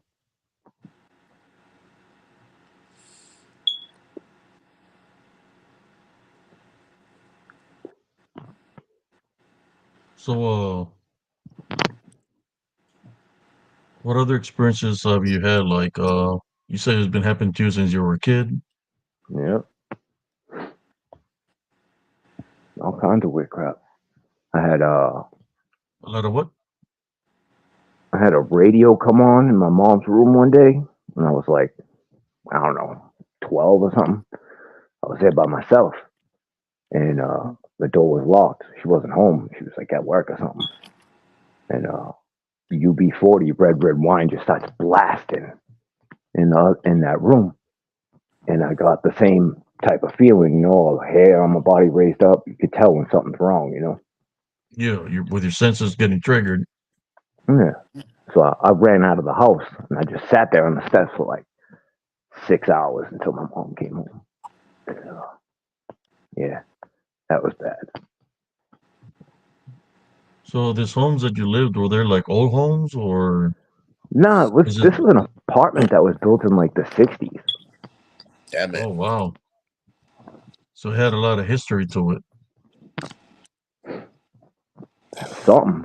I don't know. And there was that same apartment, there was like a repeating it was like a human figure that would walk from the bathroom to the end of the hall and then reappear in the bathroom. It was like on replay. It's like a static, look like TV fuzz. Yeah. So it's kind of like reliving a moment, like the same routine it was doing. Yeah, like it was a tape or something stuck on repeat. Yeah, yeah. So that was probably a local ghost repeating an event. You ever hear any weird noises, like maybe like shooting or like somebody yelling, like spirit wise? Um, would hear like bangs and stuff. Um, I saw shadows. I saw a shadow of a dog. Uh, one night, I was like in my room. I looked into the living room and the TV was on, and there was a. I didn't have a pet at the time. It was a dog, like a full, like a Doberman or something, shadow in front of the TV, and I just turned around and put the blanket over my head. I'm like, I'm not dealing with that.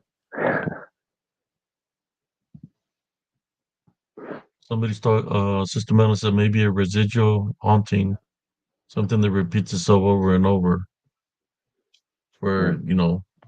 an event happened and it just repeats itself.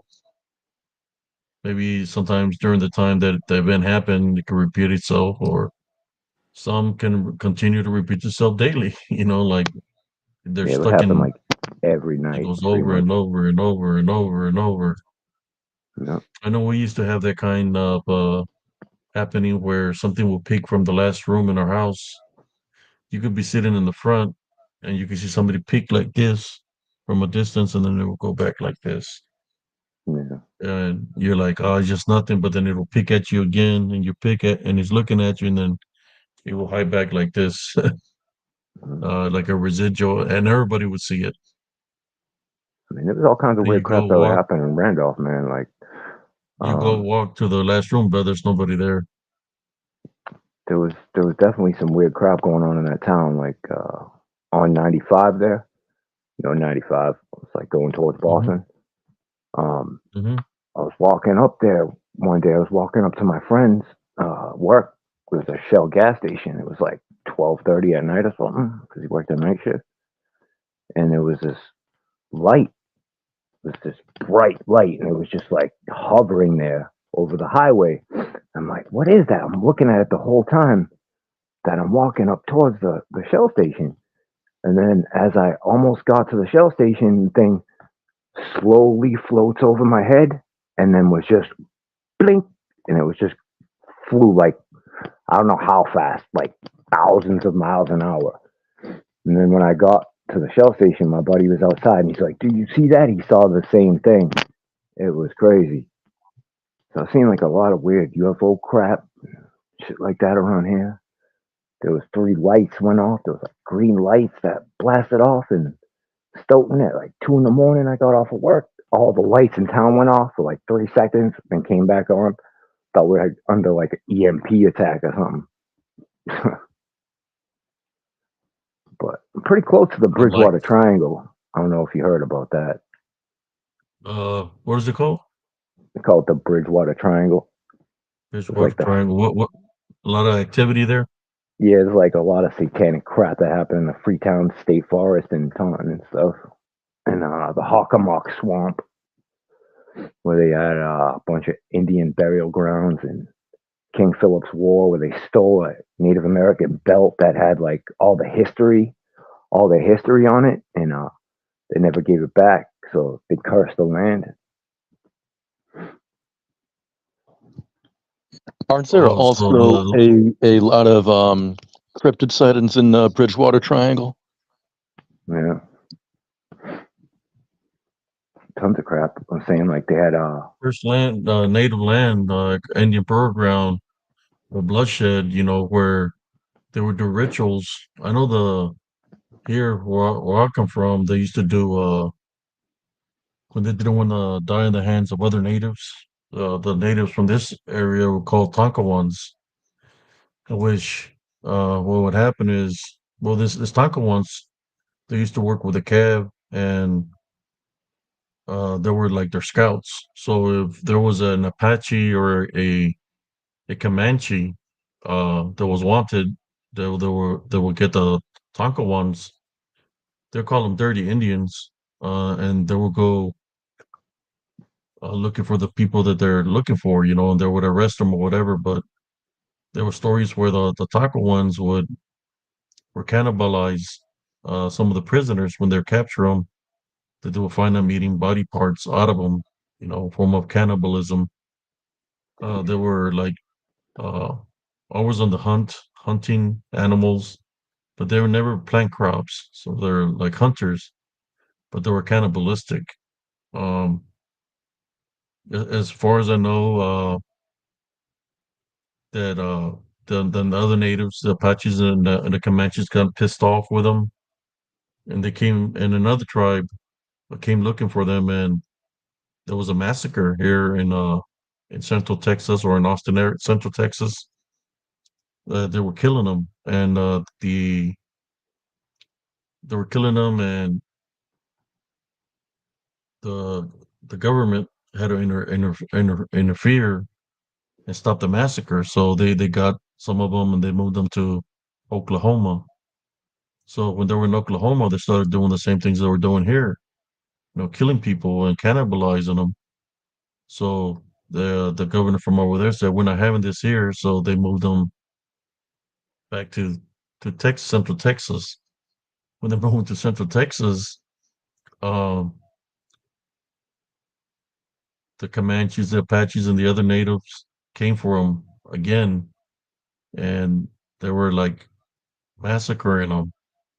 So the government interfered again, and the last place they moved them to was New Mexico and Arizona area, in which what all these locations have in common is the shapeshifter skinwalker, because a lot of shapeshifters and skinwalkers are how should I say, are in these areas.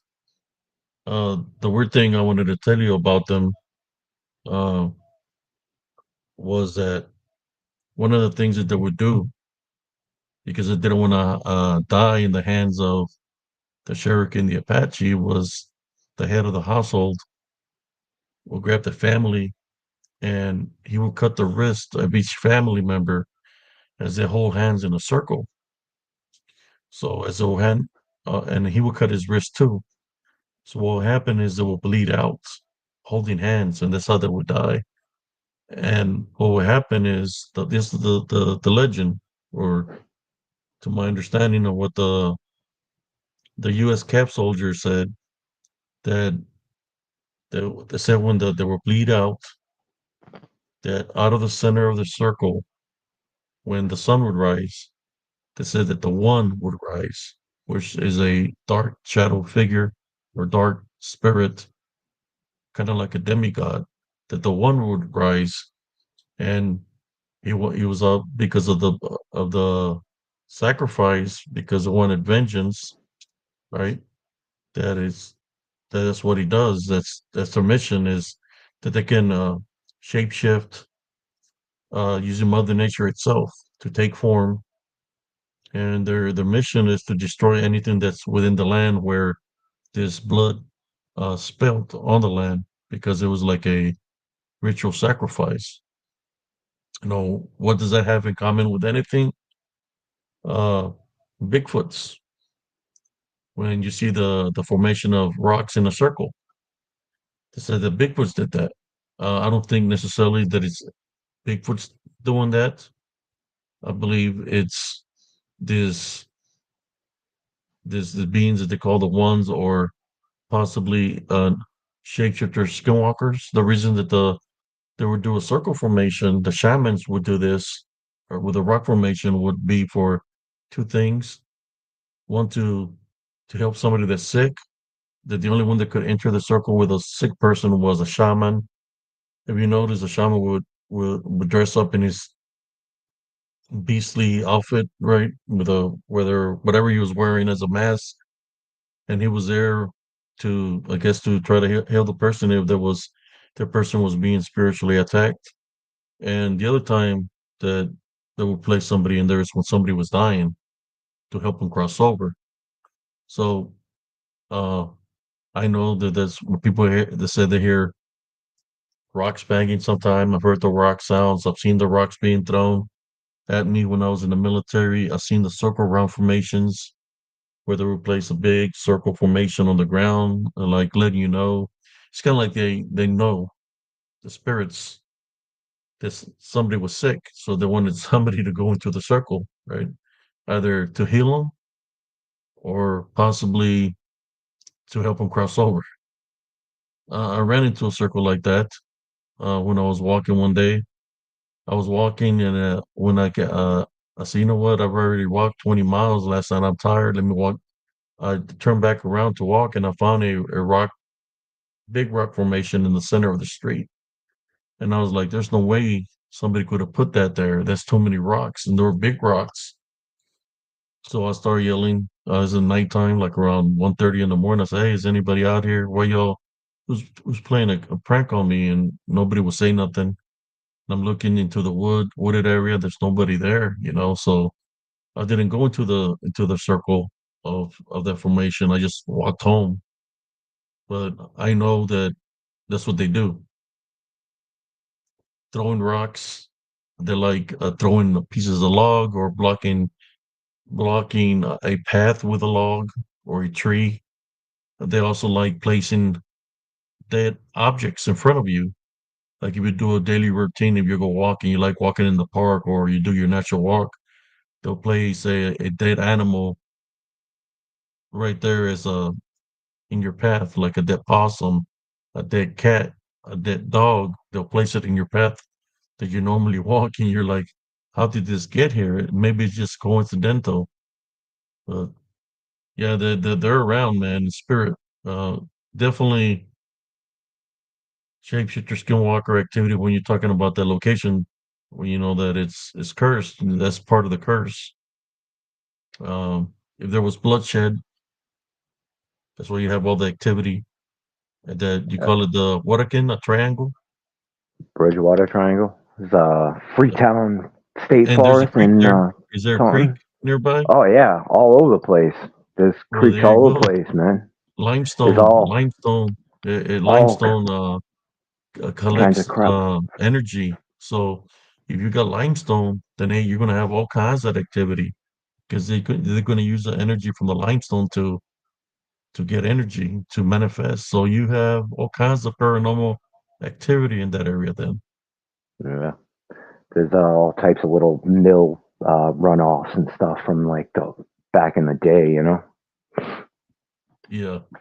Um, So I can only imagine the things that y'all see there: shadow figures, manifestations of beastly creatures, probably shapeshifters, skinwalkers. yeah, there's Um, satanic cults and stuff out here. They found there was like a bunch of beheaded animals they found in the state forest out there, in the Freetown State Forest, and there's dead people and shit. They they found like found dead people. sacrificed people and yeah, a couple. I think there Oh was like wow! two. So It was in the this 80s. cult, what's the name of the cult of that area? I don't know. It's just a satanic, just a Satanist. I don't know. Oh wow! But yeah, my friend, there was a bunch of old abandoned mental asylums out there in Taunton. They're like these gothic buildings, you know, they're scary even to look at. My buddy said he went into the bottom of one and they were Hmm. like looking around and he heard a voice just screamed at him to get out and he like almost pissed his pants, he said, and ran out the and he just ran out of the place. But I've been to those. I was actually locked up in one as a kid. I was a DYS facility on half of one of those old Gothic buildings, and the other half had burned down.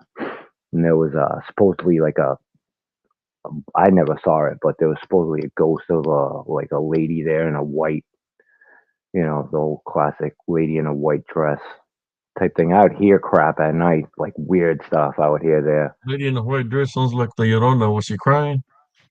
I don't know.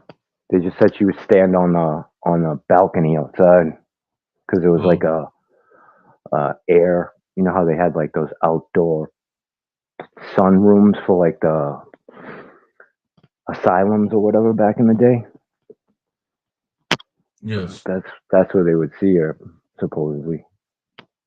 Be standing out there looking outside on the burned down half of the building. Y'all be surprised, brothers and sisters, where there's creeks, uh, rivers, lakes. If there's limestone, you're going to catch activity. A lot of paranormal activity. Most of Central Texas, there's nothing but limestone around, so that's why we catch a lot of activity, man. That that they can manifest from the limestone. You know, it gets very hot here in Texas, so I think my hometown was built.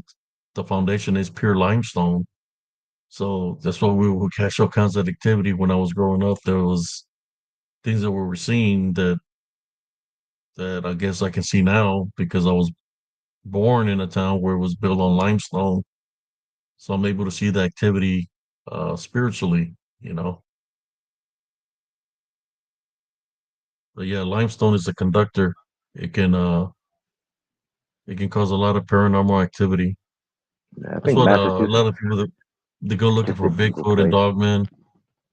There's a lot of limestone up there in the mountains or creeks wherever they're searching, which is going to cause the paranormal activity to be able to surface up.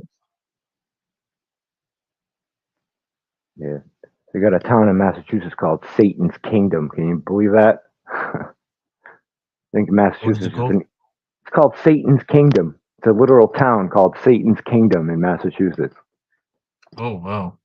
Yeah, it's disgusting. There's all the witches and crap up in Salem, and they'll be happening. They all gather up there in Halloween, so that's coming up. A lot of tales of witches over there in Salem's. Eh? Yeah, that's where they all gather. They all go up there. It's like a big thing. So they make it like a feast or a fest. Mm-hmm. They have all kinds of witchcraft stores up there and stuff too. They sell witchcraft items like whatever to make spells and crap.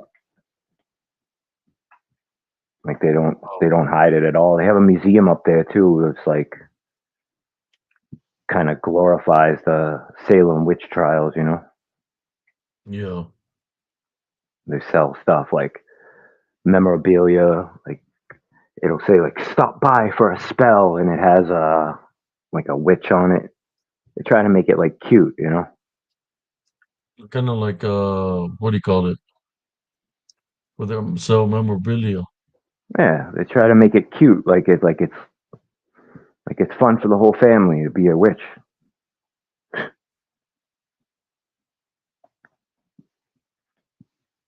And then the location where they made the movie, what was it called? Blair Witch, I somewhere don't over know. there. I Was don't that a know. different location? I think that was in like Virginia or something. That was in Maryland, Yeah. Same kind of. You never I seen? Burkittsville, mean, I believe. it's the same kind Yes. of like atmosphere though. Like everything from like north of Virginia is pretty much the same. After like you get more south, that's when like you start hitting more of like the sandy stuff, and the trees start changing and stuff. But yeah, that's pretty much what the woods look like around here. And Blair Witch, you've seen that movie. Pinche bruja. Brujas. Oh, man.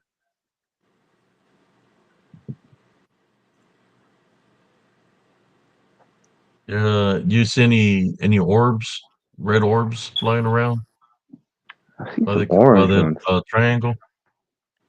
I got chased by 3 orange orbs one Yeah, night. orange orbs, red orbs. I have pictures. I have a picture where there's like a red orb and a orange orb, and they're like crisscrossing with each other like a snake. And I caught it during. The only reason I caught it is because I heard something growling at me, man. So I took a picture where the growl was, and I was able to capture the that it was literally some kind of energy intertwining with each other. I didn't have a flash or nothing. I just took a picture in the darkness and I captured some energy. I'll share that picture later on. I'll make a short reel of it so y'all can see what I'm saying. But it was the only reason I took a picture because I heard something growling at me. Ooh, So I snapped a picture where the growl came, and that's what I captured was two energies intertwining with each other. A yellow and a kind of reddish orange one.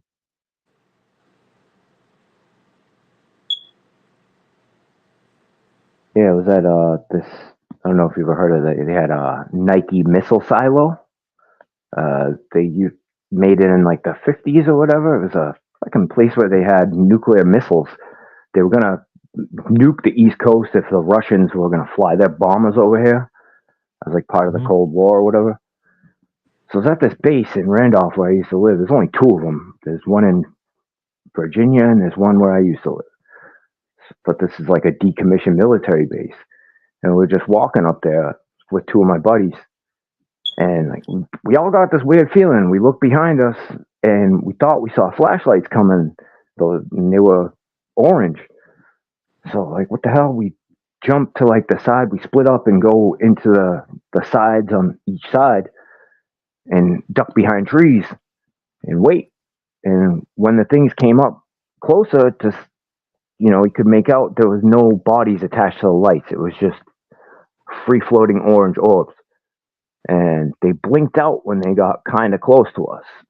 So, but they ended up reappearing later on in the night and freaking chased us into like the end because it goes kind of like to a dead end. It's just a long street.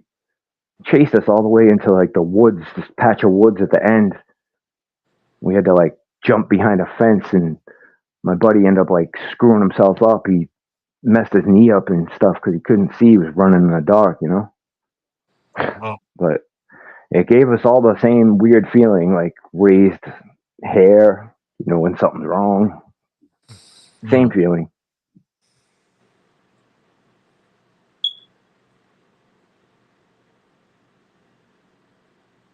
Yeah, I got a picture. Somebody said the plants have energy or auras. Also, I think I got a picture of a plant where you can see blue energy coming off of it. I'll try to share that one too. It's a plant and it's got energy like blue. It's not like an orb, but it's got little pieces of it where it's just trickling down, like a blue energy of this plant.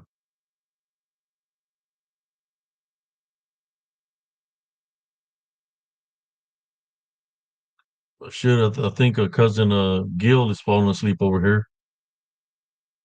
He's probably a succubus trying to get to him.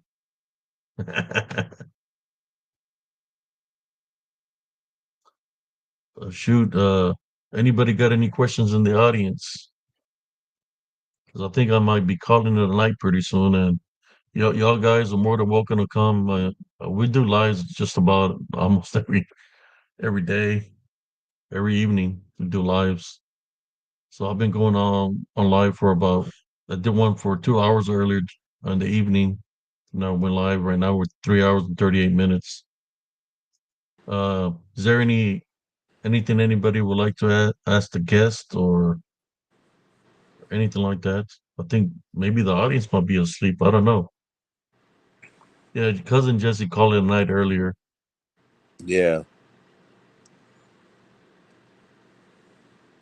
Yes. So if you had a message, guys, to share with the audience, what message would you give them of locations that you've been through, of what to do or what not to do? Any advice of what you all experienced? The do's and the don'ts.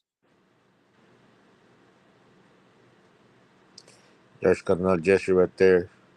He's probably in the bathroom. He's stupid.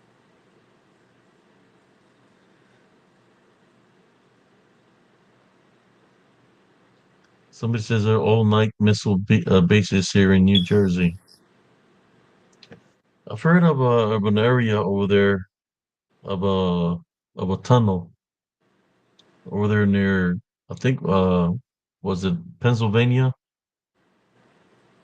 Something about a tunnel over there that there's a lot of activity in that tunnel. It's a tunnel that is haunted or something like that, or a location where there's like from the Civil War that is haunted or something like that. I don't know. Y'all know anything about that? I don't. Where people see the soldiers. Sometimes they hear the booms from the cannons. This is Gettysburg, right? Was it? Mhm. Gettysburg. Is that what you're Yeah, talking about? Gettysburg. Yeah. I had a friend that visited there and something spooked her and was following her. Uh, her daughter seen a Confederate soldier out there, the way he was dressed and everything. And then she said that something started chasing him, like a red energy of some sort. That it was following him, and that she was spooked.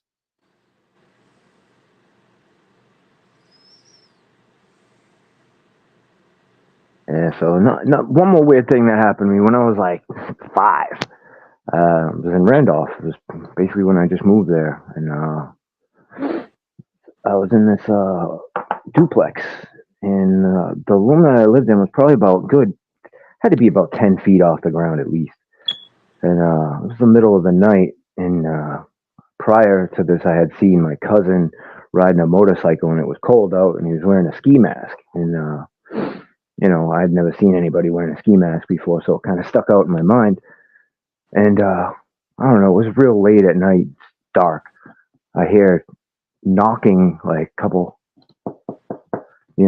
on the window, and I open the shade, and I seen which I had never heard of anything like this before. What you notice now as a gray alien, like what they call gray aliens.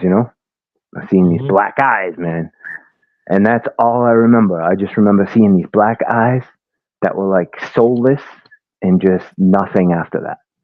I woke up in the morning and told my mom that I had seen my cousin at the window with the ski mask on, and she didn't understand what I was talking about. And later on, I had seen like episode of Unsolved Mysteries or something later on in the 80s when they had like an alien abduction episode, and I was like, oh, that's what I saw. But then later on, I thought they were aliens for a while, but later on, I read the Book of Enoch and figured out that that's really not what they are. I think that they're literally making Demonics. bodies. I think that they're Yeah. making bodies for them to like live in physically, not just for them to, you know what I mean? I don't know. Oh yeah. The DDN, they're amongst us in spirit. We know them as demons, but they're disembodied demonic Nephilim because they were created by the Watchers. But they're amongst us after the flood. The body got destroyed. All right, primo. Buenas noches. All right, primo. Y'all have a good night, man. All right. I wish So, everybody a good night. Talk to y'all tomorrow night. all right, cuz. Good night, bro. So they got destroyed during the flood and stuff, but since they wasn't created by God, they're created by the Watchers. They remain as demons. So those are the things that people are witnessing because they have demonic capabilities, so they're able to take manifestations, beastly manifestations. So that's what people are noticing when they're witnessing a Bigfoot, a dog man, a alien, or whatever you want to throw in there. That's what they are. The way you put that to a spiritual test is when you see it, say a type binary beacon Jesus Christ name. But when you say it, you got to make sure you're on the right path and you have no spiritual openings because if you're identifying what it truly is and you're not on the right path, it can attack you spiritually. So make sure when you do, if you do see it and put it to a spiritual test, that you're on the right path with Jesus Christ, because it will attack because you'll see you as a threat. It knows if you have faith or not, so they attack that way. But yes, that's what a lot of people are mistaking is this. I call them disembodied demonic, and I call them DDN. That they're able to manifest and shapeshift. You look at my show reels, brothers. Check out the show reels that I got here on YouTube under spiritual and cryptid encounters. You're going to be able to see what I'm talking about. Just look through all, and there's some where you can see movement, where something is moving, but it's in spirit form. Some of them they look like if they're lycanthrope or werewolf. Where people want to call it dogman. I got pictures where you can see a lycanthrope and Bigfoot standing side by side with each other. So how does it be? People say, "Oh, they're worthless enemies." Uh, they're taking pictures together, or it's not that they're taking pictures that I seen them or snapped them. Is that they came out of my video when I'm doing a live in the woods investigating. So I'll do a screenshot of it and show it to the people so they can see. Like, look, there's a dogman that's taller than the Bigfoot, and there's a Bigfoot that's wide standing right beside the dogman. How could that be if they're supposed to be flesh mortal enemies? It's because the reason that could be is because they're the same. They're demonic in nature. So I there's had just noticed at the time too, when I had yeah, seen that there were Freemasons living next door to me. They had the Eastern Star crap all over there. It's a pentagram. They have it all over their car and stuff.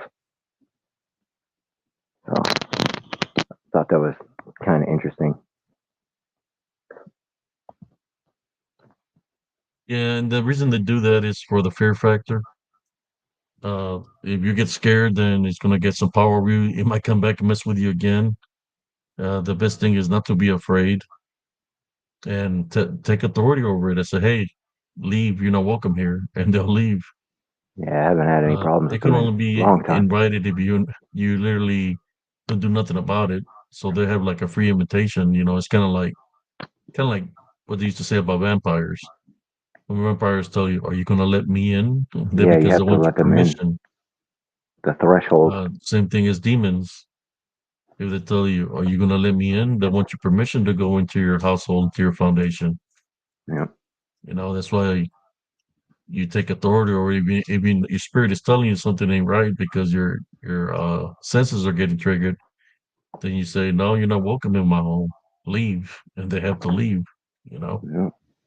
but they Yeah, they because you can't can take the definitely manifestation tell. of somebody you might know or complete stranger, but I was trying to find a way in. Yeah, that guy Roger Moore, I think, or Monroe. The guy talked about how he got sucked into a spiritualist cult, and they told him that they were talking with their dead relatives or whatever. But then he found out that they weren't. They're not really relatives or anything. They're demonic. They're fallen angels. You have to be careful, brother, because there's a lot of people within the cryptic community that are infiltrating for the cults because there are part of a cult.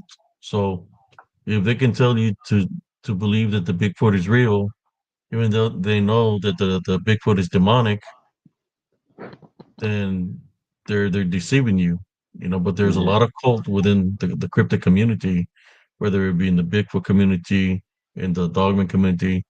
There's a lot of cult-like people that worship other things that don't know exactly what they are, but they want the viewers and the people that are subscribing to make them think that they're real flesh and blood creatures. Well, I got the evidence here in spiritual or cryptid encounters where they're not flesh and blood creatures, where they are demonic in nature, which you're going to see their spirit form or how fast they move in spirit because that's what they are. They're demonic in nature. But just be careful for the viewers or for anybody. Don't go believing in everything that you're hearing. Uh, yeah. That's why I can't mess with like Vic, because when you listen to him, he's like he's lying. You know what I mean? Lying by omission. He's keeping facts out of the story. You know what yeah, I mean? you know, he's not saying everything. He leaves a lot of things out. Yeah, he's lying Even by say the omission. I know the story that I did with him. He left a lot of things out. He didn't say the whole thing. He just he basically tried to make it seem like it was a flesh and blood creature, but he left a lot of things out of the spiritual aspect that I told him that he could speak of. Uh, but everybody's trying to do their shows a certain way, I guess. That they're trying to Yeah, stick to the format, but yeah. I believe if you're going to I say don't respect something, that though. I don't say the respect truth. lying just Yes, to get numbers. Like, come on, man. yeah, say it in truth. Saying truth, be truthful, be courteous to the people that are sharing the story with you. And I don't think he has a timeline for him to say, okay, this is only going to be 45 minutes or this is going to be an hour, whatever. Me, I'd rather just do it like this instead of pre-recording it. I'd rather have the guest live so they can share their testimonies and, just so people can listen to hear what the guests are about, what they've experienced. Here, I let people share whatever they want to share. Well, thank you, Abe. I appreciate it, man. Yeah, I don't go back and erase things off the what you get here, what you spoke here. You're gonna hear it again when you watch the replay. It all stays here. To me, it's not about the viewers or the subscribers. To me, it's about being real. Speaking in truth. And that's what makes it's growing a little bit, but it makes this group genuine, especially when we do the shows at nighttime. Is because we care. We care about the viewers, the subscribers. If somebody's going through something spiritually, we're here to assist spiritually through Yeah, prayer. man. This is what we do. That's my favorite part of the day. Thank you. Yeah, man. It goes for anybody, anybody that's viewing here right now. We don't discriminate anybody in any kind of way. I believe that sharing is caring. So when you share your stories to the viewers, there's somebody that might be going through something that you went through. They can relate to that, and they know that you're being genuine of what you're speaking of. You know. There's nobody leading you a certain way or anything like that. We're just having a normal conversation. That's it. Oh, I appreciate it, Abe. Thank you. You're welcome, brother. Somebody said it only happened once. What happened once? Yeah, I used to be in this, they call it the Christian Bigfoot. That's what they called it, the Christian Bigfoot. I'm thinking Christian Bigfoot believers or something in nature. They had like a lot of members. I had gotten invited there. Then I started noticing they started targeting me in that group. They started targeting me. I was like, why are they targeting me? Then I got a message for somebody and said, hey man, they're targeting you because they're a cult. So they say they're a Christian group, but they believe in Bigfoot, but they're literally a cult. He said it was an individual said, I know they're a cult because they targeted me already.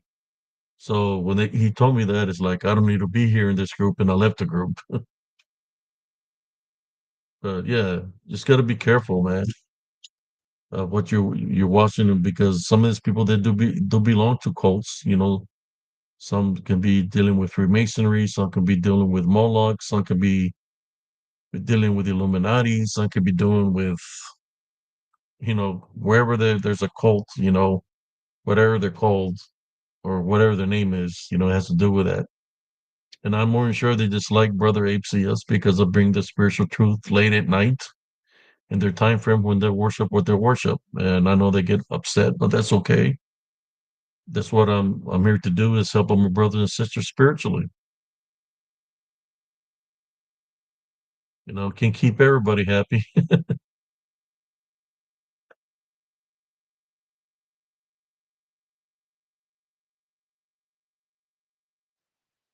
Yeah, this goes for anybody here that's viewing right now. This show is always open to anybody. If anybody wants to come live with me, just contact me through Messenger, or we can do it like we do it now. You can say something to me here. I can shoot you a link, and just click onto the link, and I can add you to the live. But in saying that, we're about almost 4 hours right now, in which I'll let you go, let's dude. see, I'm sorry, I'm not trying to Uh, keep you up. that's all right, brother. You got anything to say to the audience before you go, brother? And No, no. you're always welcome to come back here, man. Have a good Whenever night, you guys. want. Thank you, Abe. God bless you, brother. You too. Thank you. Good night. Good night. Thank you. Yeah, this has been a real fun time. And yes, brother. Anytime, man. Y'all want to come on? You're more than welcome. Yeah, I had done a 2 hour show earlier between 8 and 10. Then I did this one. It's almost 4 hours. But yeah, I think it's almost that time for me to call it a night and re-energize for tomorrow night. But I appreciate you, brother, for coming in. And is there anything you would like to say to the audience? No, I mean just seems like a good group. So God bless you guys. Thank you, brother, for joining us tonight and sharing your experiences. Really appreciate you. All right, we'll see you guys later. Good night. Good night, brother.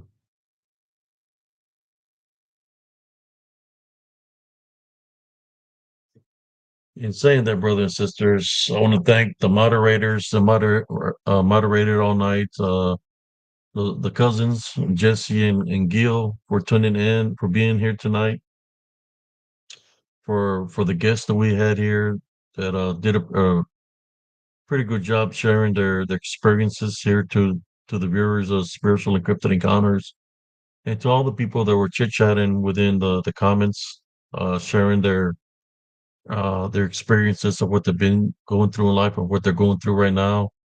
Uh, I just want to tell you, you're not alone because we care about you. Everybody here in Spiritually Encrypted Encounters cares for one another. We always keep people in prayer, as you've seen throughout the show, that we just prayed all of a sudden for somebody because that's what we're supposed to do is pray for one another. Uh, always maintain the love foundation, brothers and sisters, because that's what it's going to take for us to be able to overcome the unseen forces is a love foundation through Jesus Christ, as He blesses us with a spiritual gift of discernment to be able to overcome any trials and tribulations that come our way.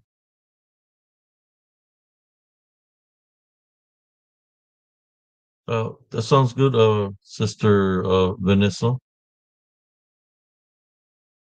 Yeah, we're going to go live tomorrow between 11 Central Time on up.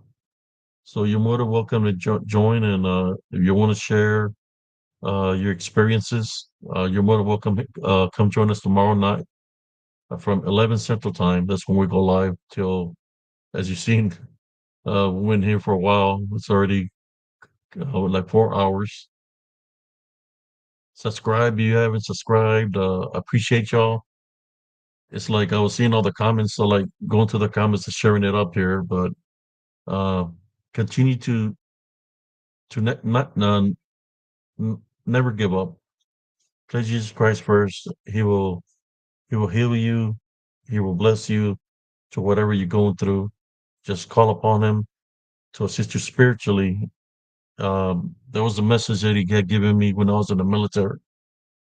He told me, "Tell all your brothers and sisters how do they expect to how do you expect me to heal them if yes, I think I'd accept that, sister. So how do they expect me to heal them if they don't let me in? If they got their doors and windows closed, how do they expect me to heal them and bless them if they don't let me in? And that's just a way. That's where the faith comes in, right? We have to have a belief uh, through faith and prayer for Him to be able to assist us spiritually.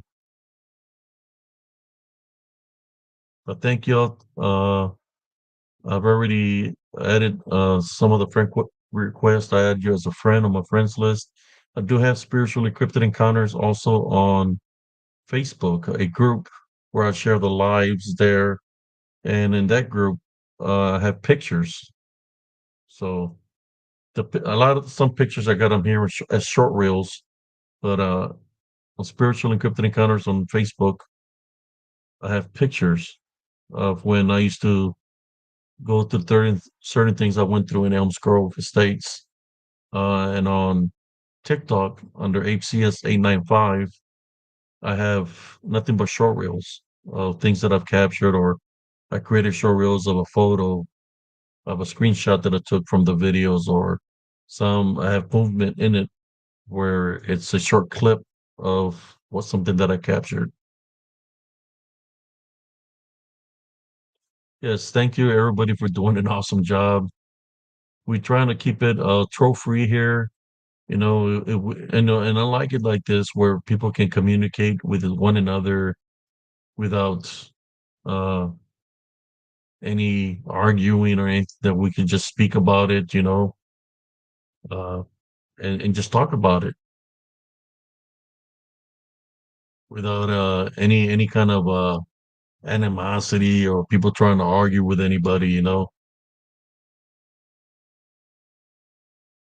Oh yeah. There's so many, brother Sofo.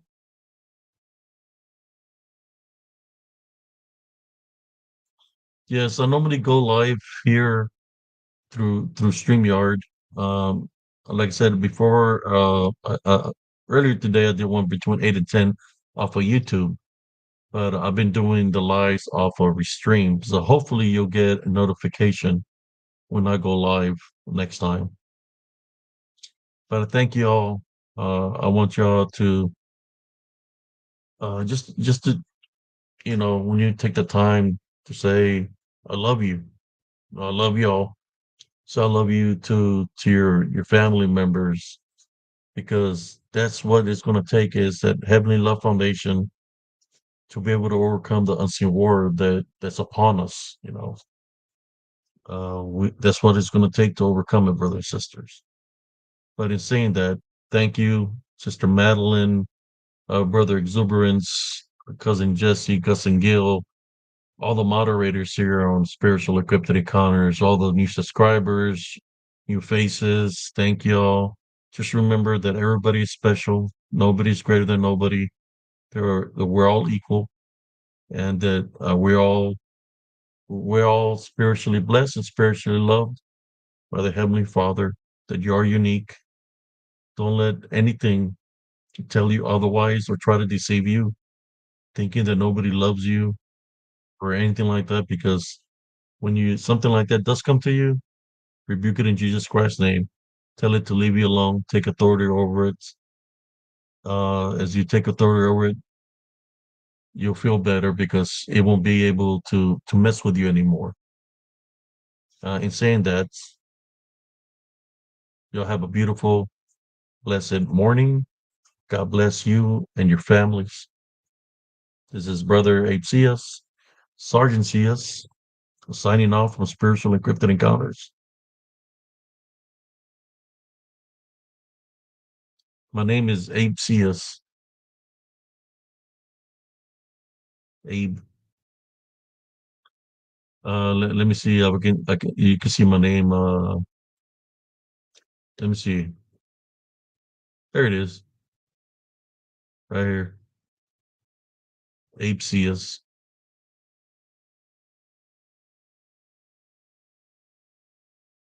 On TikTok is Ape CS 895. Got a lot of short reels there. Saying that, good night, everybody. Y'all have a beautiful, blessed morning and day. Peace out, everybody.